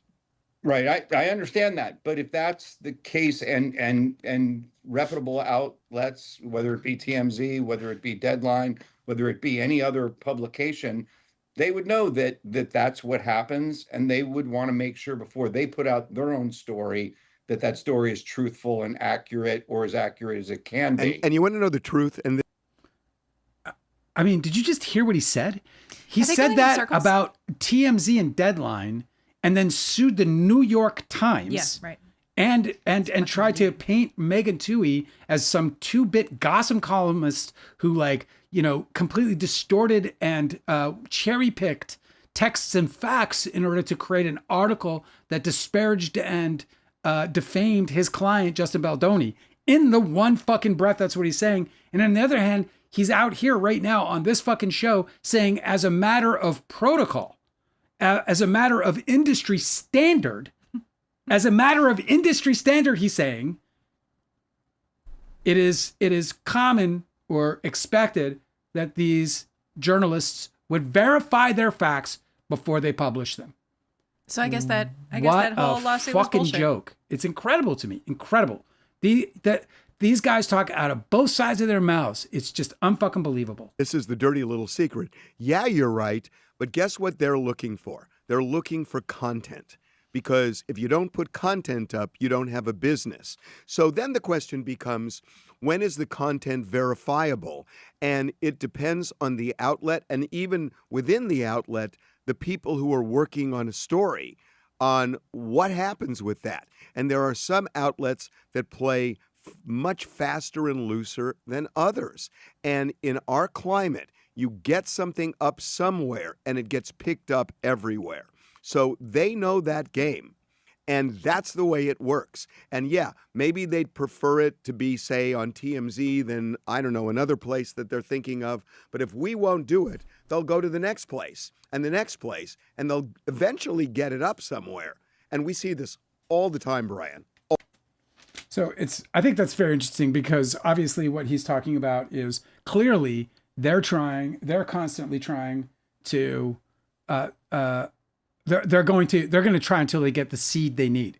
Like, here's the thing and they accuse this of them. They accuse the Nathan Abel parties of this, which is seeding these social medias. It's the same strategy. It's the very same strategy, and they're absolute professionals at it. And he's describing that very explicitly in this. And I think that's very, very interesting. And here's another little tidbit that I found quite exciting. Let's see if this is around it. Let's see, here we are around here. Get that story up somewhere. It may be that some outlets say, no, that's just couch things in sources, and say, we had 4 or 5 phone calls today on that story before we put it up. So, and we didn't confirm it with you, we confirmed it elsewhere. So, yeah, I mean, you don't just do it, but Bryan, you got to realize that these publicists will call and they will couch things in sources and say, look, you've worked with me before, and there's no way of knowing who that source is if they say it is a source directly connected to so-and-so, that they will get that story up somewhere. It may be that some outlets say, no, that's just wild, we need some verification. They will get it up somewhere every time. They know exactly how to do this, and oftentimes, they play dirty. Right, and then if they place dirty it anywhere, then the more reputable ones will say according to, and that gives them their 1 degree of separation, which is awful. Well, you're not wrong. You're not wrong there. Yeah, it's interesting because sometimes when you get a story out there and the story's wrong, you wonder why there's not enough. There's another moment that I am trying to remember. Let's see if I can find it. But anyway, I just think this is like wildly explosive stuff in so many different ways, because I feel like it's very educational. It's very educational. And also, I mean, it confirms a lot of shit. It's almost like you could call him in as an expert witness on this thing. It's like fucking incredible. Are you too far from your mic? There's also, we're good. There's also a moment where, oh God, I guess I didn't mark it down. Well, anyway, let's get to the comments on this, because we'll see if you guys are. Our Scientist has some really great points. Yeah, let's hear it. It's kind of like how when this case got dismissed and Justin Baldoni's followers were like, it's okay, the lawsuit did what he needed it to do. Right. And get his story out there. They always expected this. Our Scientist says, as if that isn't the definition of a frivolous lawsuit. Yeah, that is the very definition of it. What do you mean didn't intend to win in court? It's actually worse than the definition of a frivolous lawsuit, because it's literally using the privilege of a lawsuit as a masked PR campaign to disparage and also to spoil the jury. I didn't cue it up, but he talks about that when he talks about the winning the TikTok battle. Yeah. Does Freedman in this interview at one point, he talks about how that's the jury. He specifically says that's the jury. Well, yeah, dude. So now you're dealing with exactly what they're claiming they're trying to do when they were doing it in the first place, which is they're trying to spoil the fucking jury. The judge has before him a motion for sanctions about Bryan Freedman, where that's one of the points that Blake Lively's lawyers is making. Right. That he's deliberately jury tampering. Exactly. He's tampering with juries and in this interview, I hope that they've watched every fucking minute of it, and it's on a loop in their fucking office, one of their attorneys at least, at Blake Lively's. But Yeah, I like there's some stuff to pick out. You know how they in the Karen Reed trial had Karen Reed's interviews up. Watch Bryan Freedman's interviews make it to the trial. Oh my God. I'm so excited for this. By the way, he did go on. They talked about so Harvey Levin, and I'm sorry that I don't have this time code ready for you guys because it was pretty cool and juicy stuff. But Harvey Levin says, look, the way I see this thing going, I see it heading toward a settlement. It's so funny he's asking him about that because it's not his settlement to get. Yeah, he's on the defense. So yeah, he's on the defense, bro. he doesn't get to The only decide. thing he could do, I think, he can make offers like we'll go public and say that everything you said is true because that's the only fucking way this gets settled. But anyway, Bryan Freedman in this interview talked about how this is going to go to trial. That a trial is the only way that Justin Baldoni has. We saw that clip where he can. That's the only redemption he has. Yeah. He's got to win the trial, so it's got to go to trial. And he, in the very same breath, talked about how the TikTok, which Harvey Levin described as being overwhelmingly won by winning the war. Levin called it a war. The war on TikTok was being won by Justin Baldoni. And then in the same breath, more or less, in the same interview, Bryan Freedman is saying that that is the jury.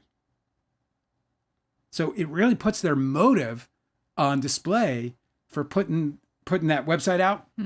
And this whole notion, as our scientist puts it, that, and as they put it, which is like, oh, they got what they needed. They needed to get their story out. They needed to get the evidence out in their slant as much as possible. And it worked as far as the court of public opinion goes. It's not going to work in the trial, I don't think, not one bit. A scientist said, even if he wins, Justin Baldoni, even if Baldoni wins, I can't see Sony or Disney ever working with him again. Sony, because they were over him before the movie was even finished. And then because why on earth did he ever think it was a good idea to try and drag them into this? Well, I think it's even more than that. I think it's not just, you got the studios covered. What about actors? What actor is going to want to work with a guy who where there are texts where he's literally saying, I want to know that you can destroy her. Oh my God. That's coming, obviously coming through a third party, but we can call it reliable. Who would ever want to work with him? Nobody's going to want to work with him now. Like, it's a wrap. I would never put my reputation. You think Pedro Pascal is going to put his fucking reputation in that man's hands? Also, do you think any actress, any female actor out there is going to trust that this guy, it's not about the SH. No one's worried about that because everyone agrees, including Blake Lively, that the SH was mild in terms of what you can find in Hollywood. Certainly, it wasn't the SH. It's depressing. It's the retaliation. It's the venomous attack on her character and her career. It's Steven Sarawitz's promise to destroy them, to make them dead in the eyes of others. What actor would ever trust their it's so hard to get any kind of name in Hollywood whatsoever at any level, regardless of whether you're an actor or a fucking assistant director. It's true. Trust and your reputation is all you have to bargain with in Hollywood, because at that level, everybody's got money. Nobody cares about the fucking money. It's just like, do you have a good reputation? Are you going to make your A-list actor look good? Yeah. Are you going to give them an easy time? Are they going to enjoy working with you? Because they can just choose some other project because they're A-listers. So yeah, I think you're right about the studios too. And I think you're right about, also IP. Also IP, like who out there with a bestseller is going to knock, knock, knock. Hey, it's Justin Baldoni. I'd love to option your book. Get the fuck away from me. Right. Even though it did make $340 million. And that's the grand dichotomy of this all. That's that whole fumble that I talked about, which is the most, immaculate fumble ever. This fucking guy fumbled a $340 million success and turned it into a bad thing for him, when what it would have done would have taken him to the fucking moon. It would have taken him to the moon. A scientist said, another reason I think Baldoni is done, he is going to really struggle with getting insurance. The Ratchag said insurance is everything. Yeah, it's insurance is another big deal, but it's interesting because you can rig that. Like you can walk in with certain producers and other production companies that might be able to get the insurance a lot easier. But it's definitely a difficulty. It's definitely a problem. It becomes less of a problem because it's like, as far as completions go, they'll look at his whole track record, and his track record is pretty good there. He's had one, every film has been completed, and only one of them ended up in a litigation that was where the insurance company was called in. So, but it's definitely a big problem for him. It's not, I don't think it's as big as problem because I don't think, to get insurance, you need to have a cast. To get insurance, you need to have a fucking IP. To get insurance, you need to have a partner at a studio to distribute your picture. And I don't think he's going to be able to get any of those with their activity. And it's so funny because, Bryan Freedman is on this podcast trying to like tell people, this is the only way he's ever going to work in this business again. I think if he wins, I think he's fucking equally fucked, because I still don't think he can be trusted in any way. It's the same effect that Johnny Depp had. I know Johnny Depp is now about to work, but look how long it's been, and look how fucking much that his reputation suffered, and how much his career suffered in a winning case. He won that case, and he won it handedly. I mean, that jury didn't take very long, and they basically gave him everything he wanted, but for the actual number, and he didn't want the number anyway, as he showed when he settled for $1 million or whatever and donated it. It wasn't about money. They just turned it into money so they can make a spectacle out of it in the same way that Bryan Freedman did. By the way, in this interview, Bryan Freedman, Harvey Levin mentions she wants a lot of money. She claims she lost $161 million. And then Bryan Freedman, in the beginning of his comment to Levin's lead-in, was, when people are asking for ridiculous amounts of money, that literally came out of this fucking sex offender's mouth. I know. He said, when people are asking for ridiculous amounts of money, what? In the ... whatever his answer was, the point, of course, is the hypocrisy behind that statement. He filed a $400 million lawsuit on behalf of his clients. And never once articulated what that money was supposed to count for. This is like a third of that. I know. A fucking third of that. And he's calling it basically an egregious amount of money that he thinks, by the way, I think what he actually said in the ... if you're curious, was something to the effect that the jury will see how ridiculous that is. Oh my God. He literally filed a $400 million. But it does also make you understand, like, that it is probably true that they honestly did not think that they had anything going for them at all in that filing, and that filing was in fact nothing but a charade, and that they did in fact get what they wanted, which was the disparagement, or in other words, the retaliation against Blake Lively for filing her lawsuit. It's fucking incredible. Incredible. I mean, it's a fucking incredible, phenomenal moment. Danasaur is with us in the chat. What's up, Danasaur? Both will never work on high-profile productions ever again. Blake Lively is already working on high-profile. Oh, no, but listen, as they'll lose a chunk of their audience by default. Well, listen. Do you think, Blake like, Lively's Q already rating? got a rom-com. That's called a Q rating, right? Well, it is. I mean, she's in the dumpster, so she's not going to carry movies right now. She's going to be a part of what carries a movie. So it all depends on who she gets teamed up with. She's doing a rom-com right now. They just announced. We'll see. I don't know how that movie did. I heard it was garbage anyway. The Ratchag said, agree. I don't see anyone getting a lot of work, but sometimes they can come back in a few years. It's not going to be the same for a few years. If Johnny Depp can come back, and look, I don't know if he's come back necessarily, but he's working. Yeah. And they're in talks with a Pirates movie, and he's doing Ebenezer Scrooge. So the guy's working, and he's doing, and the cast he's with is not it's not a Kevin Spacey situation where Kevin Spacey's working with the likes of me. Do you know what I mean? We saw a clip of Kevin Spacey's like recent work where he was basically playing the same character he played in House of Cards. Yeah, and he was just awful. He was just doing this character. It was so bad. It was god awful. What was that movie? I don't know. It was some kind of, it looked like a man terribly out of place. It looked like a TV movie. Yeah, it did. It looked like a TV. It was bad, like TV movie from the 90s. Yeah, that's what I mean. Yeah. My God. Happiness in Your Life said that we were talking about bees. Yeah. Said 70s kids were traumatized by bees, quicksand, sharks, snakes, tarantulas. Yes. I don't know why those were all in movies. No, I know we were. It's so true. We were totally mortified by all of them. And look, I've had a couple of incidents where I got bee stung pretty heavily. But what is your Pluto sign in your birth chart? Where is it natively? Yeah. It's in my 11th house opposite my Mars. Okay, so Pluto in Cancer? No, my 11th of Virgo. Virgo. Do you even know me? No, I don't. What's your name? Who are you? Where am I?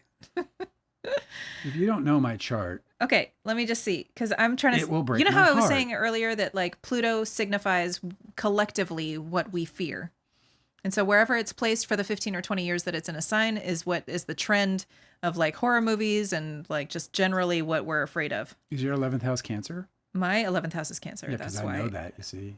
You know that because Yeah, you know me. I know that. Okay, so let's see. Okay, so you're at the end though. So when you were a kid, Yeah. all the way until, so this comment was about 70s kids. So for the entirety of the 70s, Yes. Pluto was in Libra. Was it? Yeah. So fear, what do you mean? Fear of That's like my 12th house. fear of like relationships, fear of people. I don't know. I had a theory. You guys had all of these like naturalistic horrors, you know, Yeah. that you guys got afraid of, like Birds. tarantulas, fucking quicksand, birds, Snakes. snakes. Yeah, I was like, I bet it's in an earth sign. It's not. Sharks. It's not. I was. Sharks got us heavy in the fucking dude. My brother, Sharks, literally, yeah. because my dad and my parents took us to see Jaws when it got released. Was at 75 in the theaters or the drive-in. I Yeah. think we saw that one in the drive-in. And If it was like Pluto and Taurus or something, my that brother would make was sense. afraid to go to the toilet. Yeah. That happened to me when I read it when I was a teenager. No, like a preteen. I read it and I was like, I felt so accomplished because it was such a big book, but it terrorized me and I couldn't go around drains. Like, you know, you're like alone in the bathroom and the entire time I'm like staring at the drain, just worried. The 70s were, it was a great time to grow up as a kid in terms of like, you know, I think about Having like, normal fears instead of like Yeah. being afraid somebody's going to catch you on video and spread it around the world or some fucking horrific modern fears. it was a good time to go, but there was a lot to grow up, but there was a lot of ignorance being widespread, you know, like I wish I had parents that would have like been able to like tell me that bees were okay, rather than parents who, you know, didn't, because I was scared of them for a long time. I mean, well into my teens, I'm sure. Okay, here's more comments about the video that you're looking at today. Yes. This Harvey Levin, Bryan Freedman video. Yeah. I would say Mark Garagos, but he barely talks. He just drinks soda. He just goes, time. yeah, He just drinks out of a soda can the whole time. I'm Bobo said, also love you guys' take, which is Oh, always that's cool. nice to see. I'll tell you, man, I think this interview is just, I think first of all, how toned down Bryan Freedman is extremely telling. I think that, and you know, by the way, he spoke about the appeal and he's like, well, obviously we don't know about an appeal yet because we don't know who's won the case. And until we do, there might not be anything to appeal, but I do feel, I don't know, I just got a real defeatist energy coming off of this interview, not a bolstering, like hubris, but rather a really subdued, if not melancholy, humility even to the process. Like, for example, when he was like, well, I don't quite see it that way. Some of this stuff I didn't play for you guys is that during the interview on multiple occasions, you can sort of hear him feeling threatened by the fact that Blake Lively is the one who's taking the lumps. On numerous occasions, Harvey Levin said, Blake Lively is the one who's taking the lumps. And it made him real uncomfortable because that is what they're bringing forward as their claim. Do you think? Because you can see a night and day. You can see a night and day in this dispute in her. You talk about Q ratings. Yeah. They're going to bring that when they talk about the expert evidence that they're going to bring. They're going to bring all of the way she trended on social media. You're going to see a fucking wall that gets hit, and that wall is the Justin Baldoni wall. No, her fucking agency that let Baldoni go, right? They have all WME. of that. Oh yeah, they're definitely the monitoring data all of is that. going to blow us away because they're going to bring the inside stuff, right? In the same way that we're getting this She was in a hit education about movie. PR. She led a hit movie. There is literally no reason for her quality as a star to go down if it wasn't for this. You know what I mean? Yeah. Romeo and Juliet was a massive movie for Leonardo DiCaprio before Titanic, right? And it changed his life. Clueless was the same way. Clueless it changed Alicia Silverstone's life forever. Never the same. To this day, living in that same pocket, right? Mm-hmm. And obviously they made a shit ton of money. Those movies, let's look at the box office of Romeo and Juliet, shall we? It did $147 million worldwide. Okay? Romeo and Juliet did $147 million. It did $46 million internationally with $100 million domestically. So what about It Ends With Us? $340 million. Oh my God. So there's no reason why she should have gone down in her Q rating. Leo's life changed after that movie. Yeah, right. Like Titanic was obviously a different level altogether. Well, you know, Baldoni too, he would have been a massive star. He would have been able to get all of the, if he wanted to continue being a director, he would have been able to do it. If he wanted to continue being an actor, he would have been able to do it, but he fucking ruined it. We can agree that Clueless was a massive cultural phenomenon for Alyssa Silverstone. Wouldn't you agree with that? Yeah. Yeah. It changed her life. She made millions and millions and millions of dollars off of it. The domestic box office of Clueless was $56 million. And it ends with us was $340 million. Oh my God. She's the star. The fucking star of the movie. You know, this is a perfect illustration of the damage she took. She should have been to the moon, bro. And Justin Baldoni should have been on the fuck. They should have been having a slow dance on the moon. What a fucking idiot. And they fucking burned all of that by this dispute. Now, look, I don't think Blake Lively did a good job in this situation in the end. I don't think she managed her end well at all. I don't think the ostracization of him was a good idea prior to the release of the movie. I think that was a dumb play for the marketing. I can't imagine Sony was thrilled with it either. That was all not well played. You know, you kind of keep the fucking stuff in the closet. You get your movie out, you get on with it. If I were a producer outside of that, or if I were on the Sony side of things, I would have been disappointed with the way Blake Lively, her husband, and others handle it, despite the allegations. Yeah, it would have been like, it's one night, just deal with it. Like, just appear. We just on need the to get fucking... past August fucking 9th, you fuckers. Yeah. You know, so just do the fucking press. Don't make this obvious. I know. Don't fucking ostracize him. You can do that later when you're ready to pursue it. The Ratchag said, I think I'm at the point to not like actors as people, just to appreciate the art. It's not a bad idea to separate the art from the artist at all times. It's a really good fucking idea to do that. Protect yourself, because this happened with DiCaprio fans. No, it's this true. happened. Imagine being like, a fan of, somebody who's been seriously accused of something, that like, I don't want to give examples, I guess, but look, man, protect yourself, love the art, and separate the artist. If we started doing that and that effect actually made it back to the artists, they would stop making lies about their lives. They would stop doing things like being environmentalists and trying to build beach resorts next to war zones. Like, they wouldn't do these hypocritical events because DiCaprio. You're talking about DiCaprio. DiCaprio wouldn't feel the need to fill this void of what he thinks is good character. Because if these people realized that you didn't care about their character but would still go to their movies, they'd just be who the fuck they are, and we'd be back in the debauchery before the Academy Awards. And if you don't know what I'm referencing, the Academy Awards were literally created because there was so much debauchery in Hollywood that was getting reported that they needed to create a distraction event and also give the world a look at movie stars in high class, tuxedos and dresses and in this like highfalutin affair in order to like portray this like air of sophistication and not debauchery.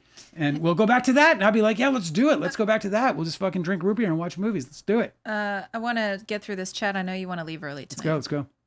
A scientist said, I'm pretty sure that Harvey Levin offered to testify as to what was being said to him last August, months ago. Well, that offer may come to, he might find himself on the other side of a subpoena. They just jointly agreed to an extension, related to their expert testimony for mid-December. So, maybe Harvey Levin finds himself after this interview. Maybe Harvey Levin finds himself on an invitation list. Dinosaur said, Pedro seems too kind for Hollywood. I hope they don't destroy him. He's impervious to their evils. I truly believe that he is. I hope so. No, this guy's heart He's protected too. He's beloved. His heart is. I think people genuinely, love him for not being an asshole. And so, I think that Hollywood's going to start protecting people. I would say that, keep your hopes high for that one. Bobo said, just remember, Justin didn't tell his insurance either. No, he didn't. The Ratchag said, insurance will win in the end. They always do. They will not pay. They will not pay. And then a scientist said, also with the insurance, reading between the lines, the insurance feels like he was kind of doing something fraud adjacent when they took out that extra policy after her complaints in mid-2023. Yeah, of course. Well, so if they, look, he's never going to get insurance from whoever underwrote that fucking policy. But, if they don't win and a claim isn't paid out, it makes them, more insurable than if a claim gets paid out. So, if they end up trying to file this claim and get this 20, 30, 40 million dollars, whatever it's going to be, I don't think people understand the level of, like, there's 6 months to go until the trial. In the next 6 months, this thing is going to be tried. We're covering it live every day, by the way. Every fucking day, from morning until night, we are covering this thing live. And it's going to be, I'm gearing up with it. We're gonna cover the fuck out of this stuff. But the amount of expense that they're going to incur between now and then is going to be massive, guys. Like massive. You're going to be looking $20-30 million range. So if that claim goes through, forget insurance for them, for sure. Wayfarer is a wrap. They need to fucking, that needs to be scrapped. But look, man, Donald Trump got mortgages. Donald Trump got insurance. Donald Trump got contractors to keep showing up and doing, and we know that his history is ripping people off, making claims when he shouldn't have, et cetera, et cetera.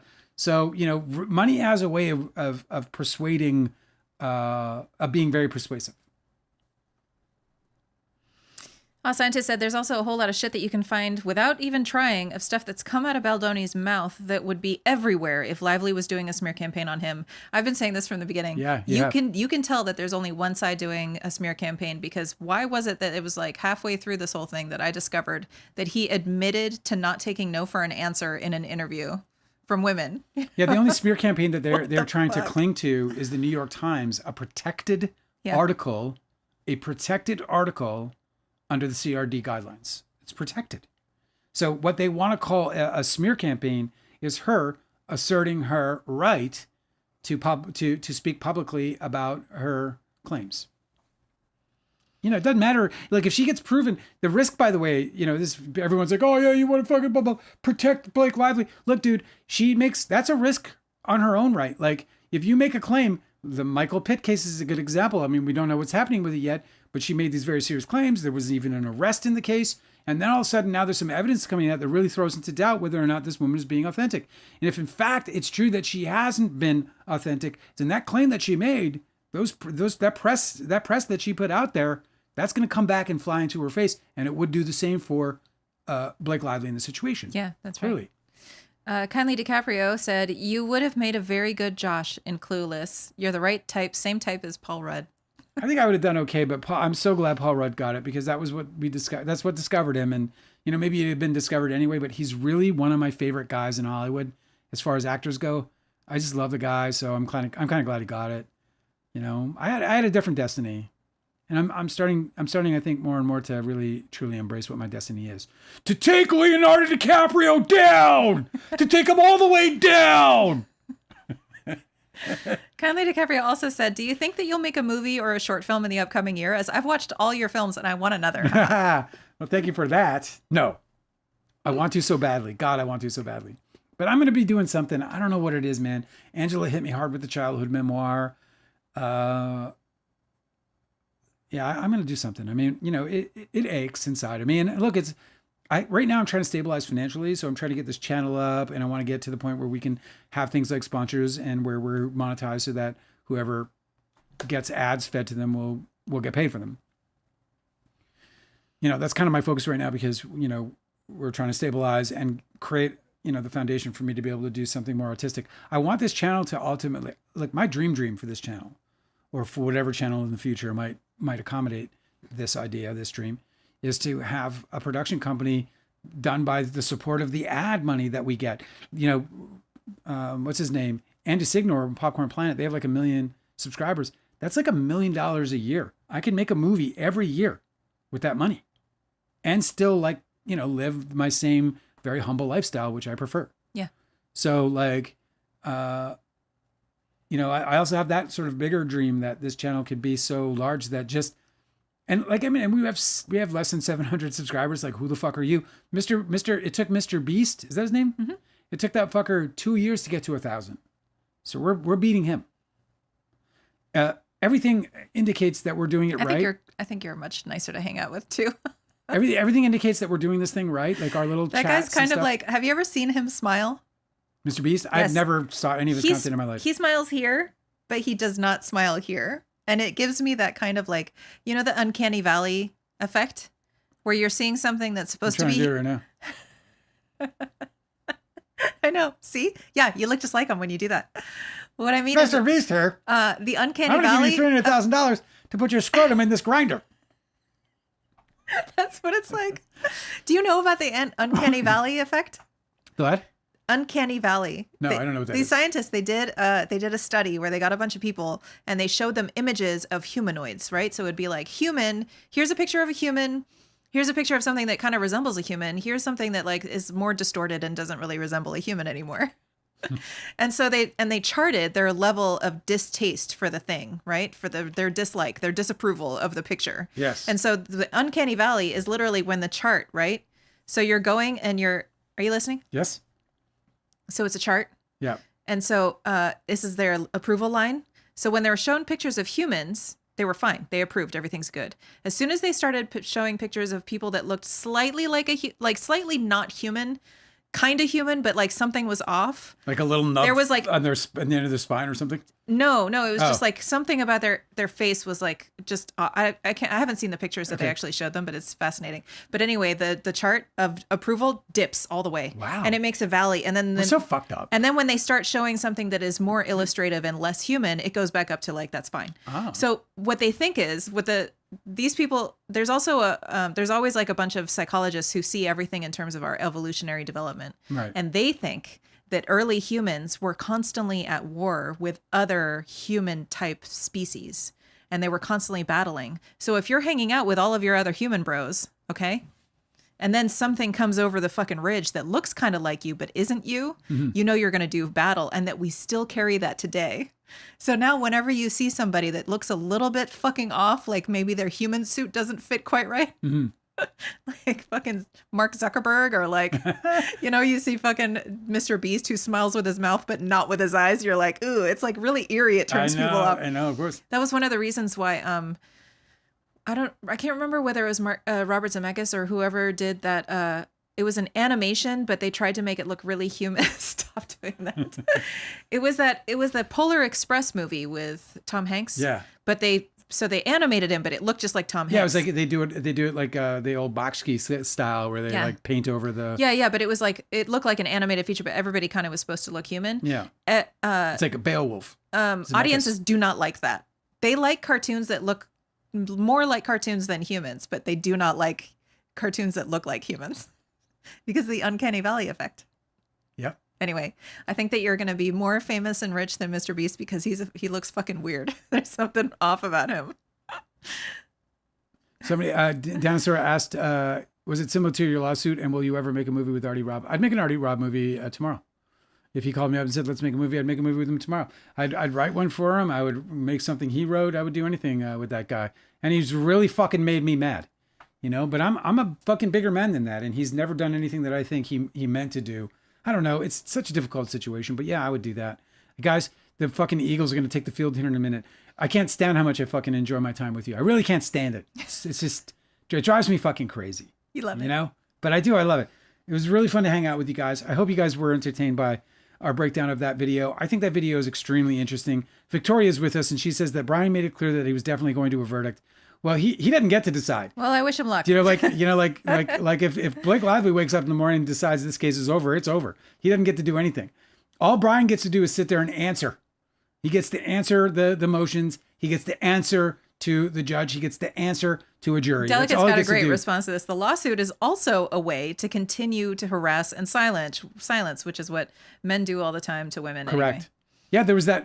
He's like, yeah, I'd love to continue the smear There's campaign. that case Are of you that kidding? I'm country making star. a ton of money. There's that case of that country star that we never really got into really deep because it's slow moving and it's just not something that really captured me or I think a whole wide audience. But that country star who broke up with his wife and he's litigating her into fucking oblivion. Yeah. And all he's doing is breaking her financially. She has all these bills. She's living in a fucking apartment while he's like making gazillions of dollars and touring and being this big giant Just punishing fucking her. country store. He's punishing her and turning it into a tool. And look, Leo did the same thing. They just fuck us over with their money. It's the fucking the class disparity in this country is out of control. But what's worse is that the system is designed to enable them and to embolden them and to suppress and to hold the rest of us fucking down. We don't get a fair shake. We don't get to go to the table and have a fair conversation with an impartial fucking jury or an impartial judge against somebody else because they can bring a DiCaprio or whatever. They can bring an artillery, a fucking military worth of fucking of lawyers and experts and whatever else, and just drown you in expenses and drown you in experts, leaving you, practically helpless. It's so All discouraging. scientists said litigation abuse is a well-known tactic of abusers. Yeah, it's what they used in the DiCaprio trial. They broke us until we could not go any further. And if I keep fucking talking, I'm going to miss the Eagles. And that's not cool with me. I love you guys, but I won't if you guys make me miss the Eagles. I kid you. I will see you guys tomorrow. You are the best. You really are. And this channel is going to grow because of you. So thank you for everything you do for us. See you tomorrow.